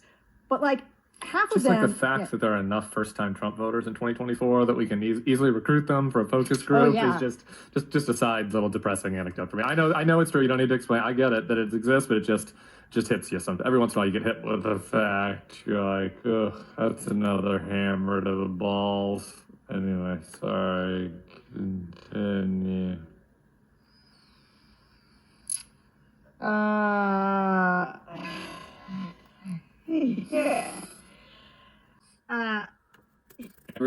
Just you get hit with the fact. You're like, ugh, that's another hammer to the balls. Anyway, sorry. Continue. there are a lot of these voters, and I'm obsessed with them because they tend to be like young black men and young Hispanic women, and like in their 30s, who voted for Biden and voted for Hillary Clinton, and now we're like, no, Fraudster wasn't good enough before Jan 6. He's good enough after Jan 6. a lot of them. This is Are stupid. Are stupid.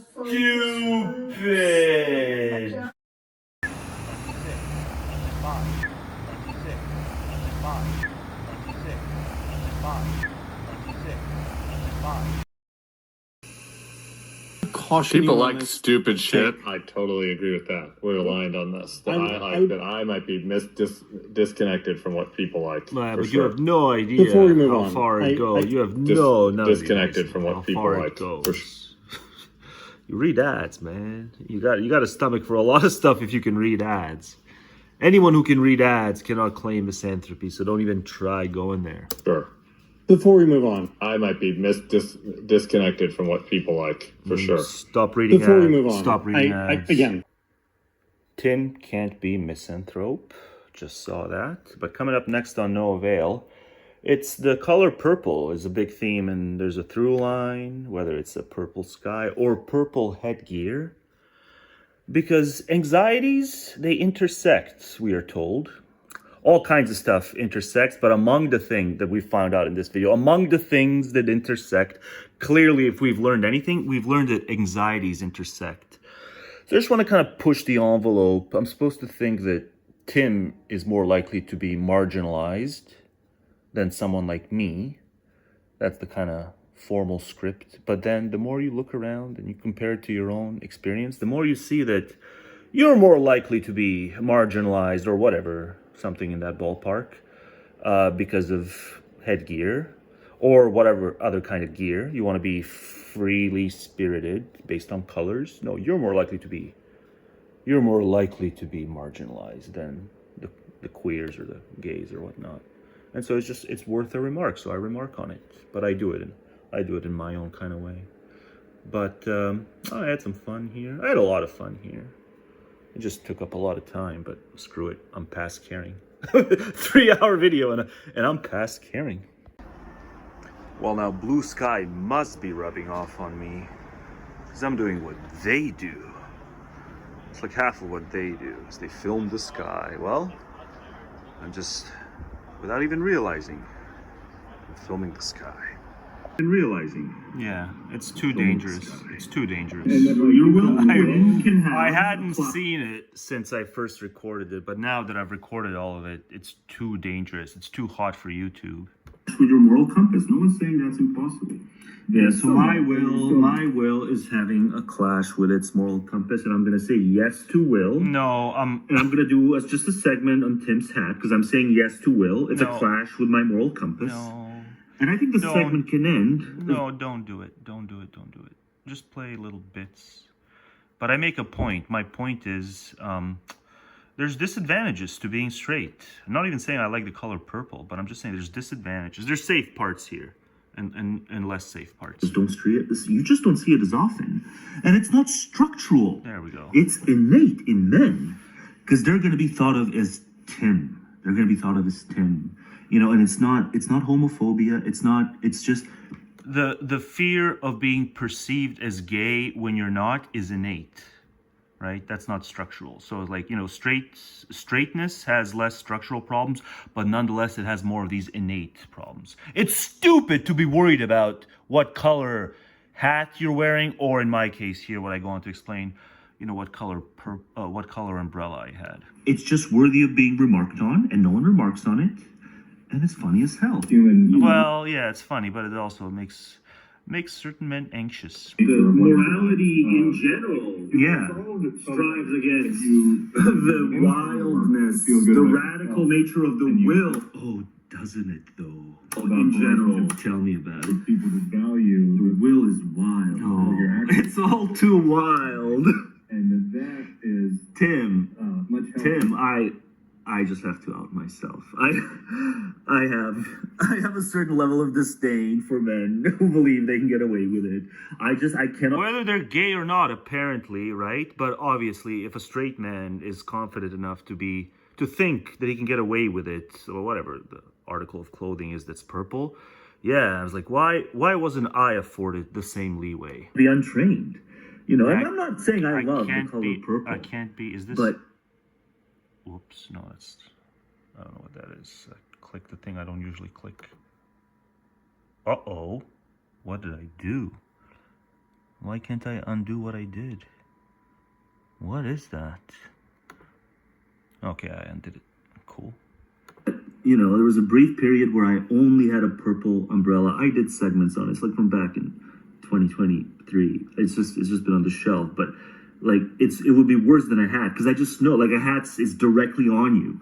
But there was this number of months in 2023 where I was mistreated, and apparently I don't even know how to convey it in a serious way. I was mistreated. I'm owed certain apologies. My sin was bringing a purple umbrella to work. And here I'm just relaying it. I want to relay what happened, but I just can't do it non-comedically. But, it is a problem. I only had a purple umbrella, and I brought it to work. And, I had to mount certain comebacks while keeping it, professional enough as only I knew how to do. But I ought not have been put in that position. It was the exact color as this purple hat is. More or less. And I was, my back was up against the wall because I was just too lazy to buy the black umbrella, which I now have. I've since learned that I can only have, if I want to avoid certain things that, even adolescents. Yeah, so here, you can just see what I do. That's all that needs to happen. You shouldn't hear me. I know barely anyone's watching at this point, especially at this point, but,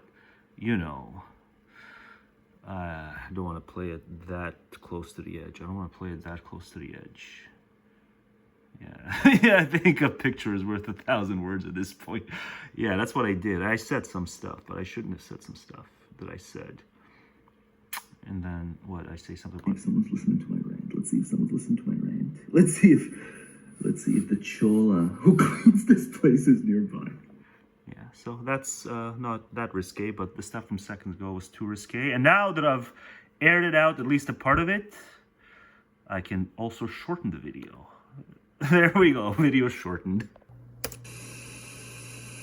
The best people are like the people in the tech sector and the sector that he works in who value what these is things. it about and there her? is this contingent, right, that became a very dominant MAGA force. Doppelganger so for Hillary. Like the Elons, who is also doppelganger an for from a Hillary. Country, who Can't came you here, see by the it? way, illegally. It's Hillary. Yeah. Right, illegally. Let's be clear. And But so was never on an H1B. What is it about Hillary? That gives me the Hillary vibes. He was there on an H1B. No, it's not about you, right? But he won't Sorry.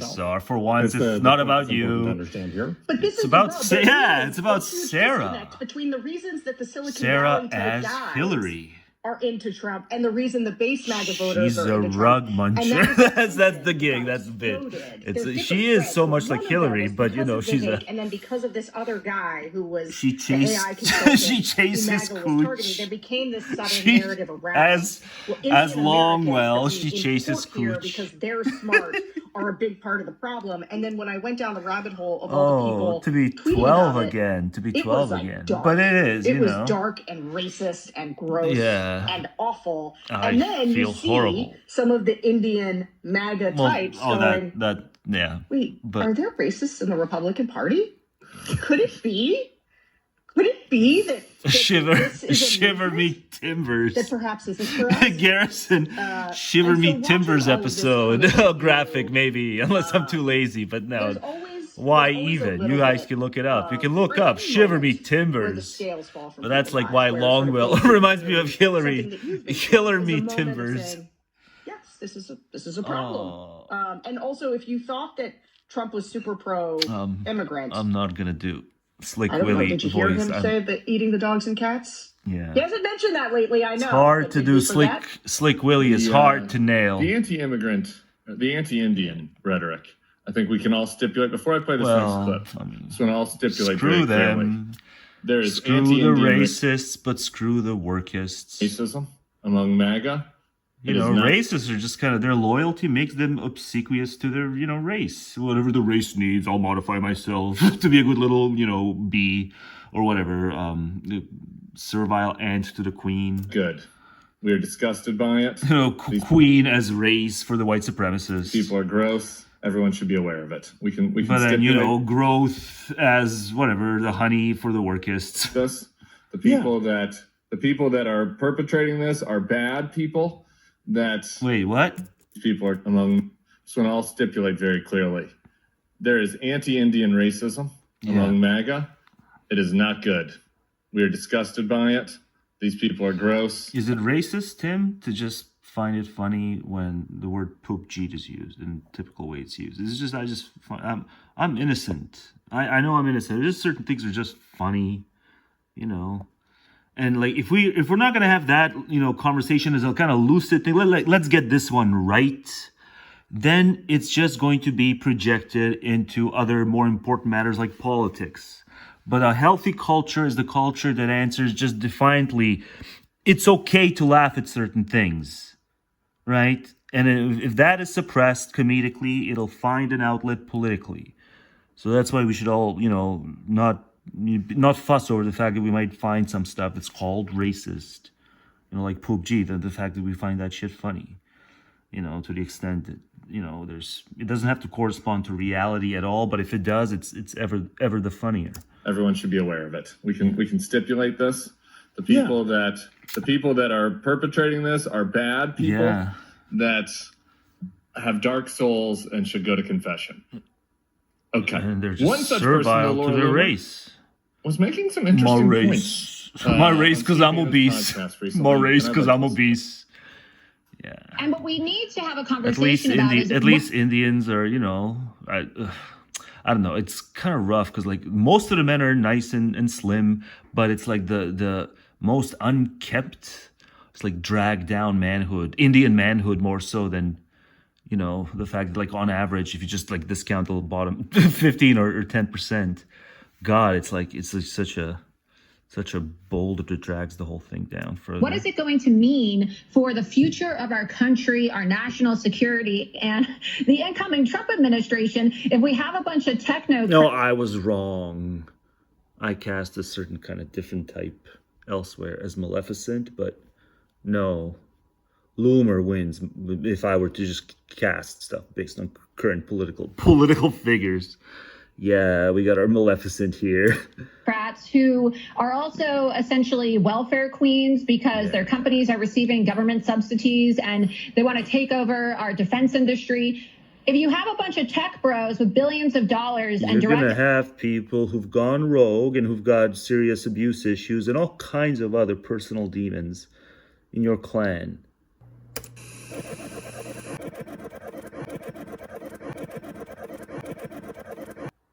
Just takes forever to process a video over on Rumble. It's Rumble.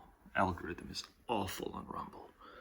No wonder I never opt to do another upload over there. Just takes forever to process it. It's been like 2 hours, 62%. But gosh, look at get a load of. You think the YouTube stuff is Well, no, my YouTube algorithm's good because it's my algorithm. But like on Rumble, I guess it's because I don't watch any videos on Rumble, so that's why the algorithm is like so super strikingly bad. But yeah, it just takes forever. Why am I even putting this on Rumble? Oh, right, because these assholes witness apparently are something of a juggernaut. Because yeah, you can't. Oh, I gotta not capture a little greenery. Maybe they'll block the video if I capture a little bit of greenery from their precious documentary. Yeah. So the full video is on Rumble, unfortunately, because Witness didn't like me playing from this video. But this is kind of peak examples for why the stupid neoliberal thing is a sham, a camouflage. Like this stuff here contains the peak examples. But the YouTube version of the video, well, you guys just like send a camera crew out there and like observe the people in their natural habitat. But it's a documentary. And you played, ominous sounding music to all the crazy people, admittedly crazy people. But then it's like Witness. I've never heard of Witness, but because I played from a Witness thing, the full video shall only go on Rumble, which really sucks. Which really, really sucks. But that's where you gotta go if you want to watch this full video. But I have the most fun I have is with those. Admittedly, they found the right people for me to clown on. But fuck your copyright bullshit. I don't make money on this stuff. I don't want to. Witness. But fuck your copyright bullshit. I don't make money on this stuff. I don't want to. Bears repeating. Witness. But here's what I'm planning to do here. I'm planning to keep the stuff in from the Witness documentary. Keep that stuff in and just shrink the image and see if I can conceal the copyright. If I can conceal the copyright claim. If I just make the image that tiny. I think it's worked before. Maybe it'll work again. But in all likelihood, it'll be yet more labor. That'll be for naught because the audio is going to get me. Maybe I can try to tinker with the audio. But gosh, this project is just... It's bad enough the video's long. Oh, and by the way, because this bullshit even happened, I had to import the video again. And what I learned about Filmora is that if your project is more than 3 hours and 13 minutes, you can't import it back. It'll cut off the project at the 3 hour 13 mark. It's pretty annoying. So I can't even, redo the video because I gotta have it in to cut off the part, but it only lets me import. Yeah, it just does not keep the last 10 minutes of the video in. Its cutoff point is 3 hours and 13 minutes.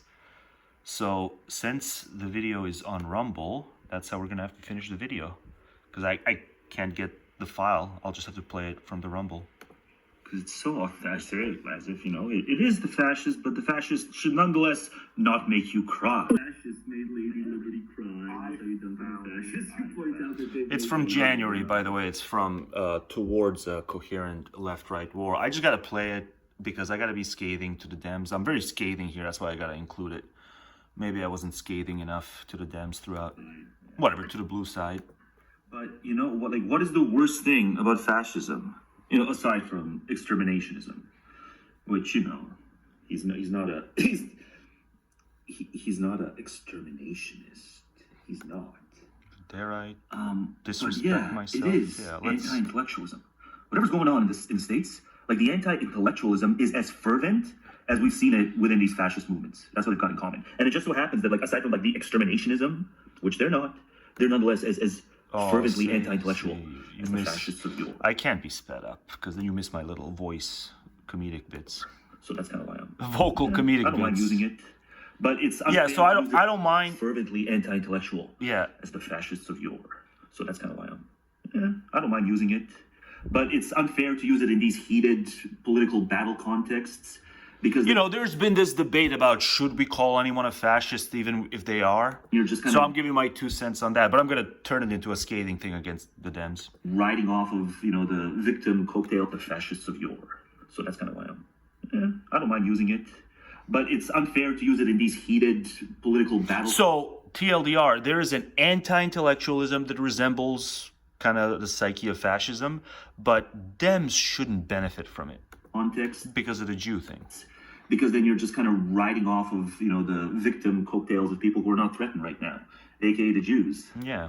Like, the resistance as anti-fascist, the kind of resistance to Trump is an anti-fascist movement, but it's like you guys have a lot of these pro-Palestinian types who seem very comfy with the prospect of the Jews being displaced because it's just so horrible what the Jews did. And, their status is an afterthought. First thing we got to do is we got to give Gazans what they're entitled to, and, Palestinians what they're entitled to. It seems like you guys have, like, the bigger fascism problem as a distinct threat to the Jewish peoples. Yeah, the Dem Party House is far more, Dearborn, Michigan. Yeah, far more. Should I just always put my thing to 1.25? Save myself some, time to cut you folks some time. Maybe I should. Threats to Jewish peoples and Jewish welfare. So you guys have your own fascism problem if we understand fascism in that way. But, in this other way, we zoom out. Fascism is the will entreated. How do you entreat the will? You be an anti-intellectual. Also secretly look down on hard thoughts / higher levels of understanding. To clarify that. It's doing in a way that really bugs me. It's like, yeah, we're getting the worst of it. And it's just this trans stuff. This trans stuff. It's too long. I'm not going to put this into towards a coherent left-right war. I should have finished this. It's still 203. I got stuff to add. Well, that's nothing. 203 is nothing. But yeah, I'm going to put this elsewhere. I'm going to put this into add-on. There's going to be an add-on to this. The leftovers of the left-right war. But the reason it's all headed to a collision, it's going to be nasty and probably resemble the collisions of the 30s and the 40s, specifically in America now, here I'm saying, is because a lot of them believe themselves not to be anything like fascist, but the same things make them tick. Like this threat to the family, a la stuff like transgenderism. But so many of the people who are just so doubled down on the transgenderism, like all of it, like that you gotta think of, born Dane the same way as you think of the born not Dane, but who nonetheless identifies as Dane, to be not transphobic. You gotta think of them indistinguishable. Sometimes I want to be more constructive when I discuss transgenderism, and constructive means don't use, or overuse Dame. But in the heat of the moment, I just forget myself. As women, to be anything like fascist. But and those graphics, I guess, don't help matters either. But that's not the heat of the moment. Make them double meta. Like this threat to the family, all that stuff like transgenderism. Emphasis on the stuff like, right? I'm not singling out transgenderism. No, I don't think I've done this before. Double software thing. But then also the Rumble add-on is a really, it's just weird. Singling out transgenderism, but it seems to be one of those straw that broke the camel's back deals. A lot of people were these normie conservatives once upon a time that now just don't care about it at all. There was something close to pluralist in the social realm. But then transgenderism came along, and seemingly there's enough of a causal, you can suss things out causally if you're a shrewd online observer. It's like transgenderism really did turn a lot of normie cons to reactionaries and then turned fasci adjacent cons. And that's bad. So I don't want to single it out, but it, broke the camel's back. But so many of the people who are just so doubled down on transgenderism, like all of it. Why double down on all of it? Like you gotta think of, born Dane the same way as you think of the born not Dane, but who nonetheless identifies as Dane. To be not transphobic, you gotta think of them indistinguishable. Well, that's kind of put strongly, but they like to toe their lines. Like it's either transphobic or it isn't. It's a binary. So take the Blair White case. If you know what? The Blair White case, you're just going to have to go to Rumble to hear what I said. But let's see what happens when I finish with this. Let's see what happens. Watch what he uploads or neck James Lindsay a bit. I neck James Lindsay a bit. I necked him some more. To plants, like something perceived by the cadaverous smell of the plant as like why, pederasty does not debunk like the mere existence of pederasty doesn't debunk my theory. And then it was something about like the cadaverous plant, the seed by smell. I guess that's from before. That was before. I go to the effort. Yeah, I still don't exactly know what Shop's point is there, though, right? Like, yeah, I don't like. Sometimes in nature, organic life mistakes the organic goal because of scent and false appearances, and so it can occur in human life as well. It takes a Tim to wear, regardless of what a straight man's idiosyncrasy may tell him about the color purple with, yellow tigers. I guess Tim likes the tigers. Tim likes the tigers.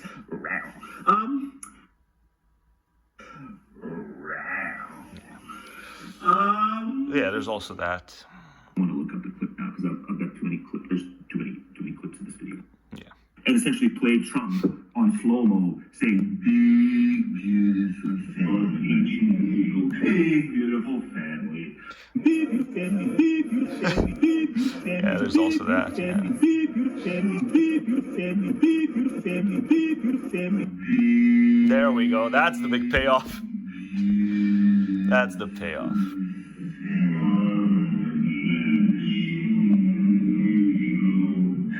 They deserve it. All of it. So I had the idea to do this before I even knew that this was going to cause me all kinds of headaches. I had the idea to do this at the end. And then I had to convert it into put all of this where the screen is. But even that's going to fail. Watch, it's going to fail. Maybe I shouldn't have strong audio on this. Maybe this will get me. This will get me. This will get me. It's more audio. Audio of the dangerous documentary. There. Don't show the image. But he is a lord. He is their lord. Man, look at it go. Look at it go. Pop quiz. What's the one thing that's more amusing than hearing me LARP ass static? 3, 2, 1. It's actually seeing the static. It's pasta time. Oh, he just is, Darwin. He is. He just is. He is. I don't want to go too exhausted, and there's just too much here. Finn.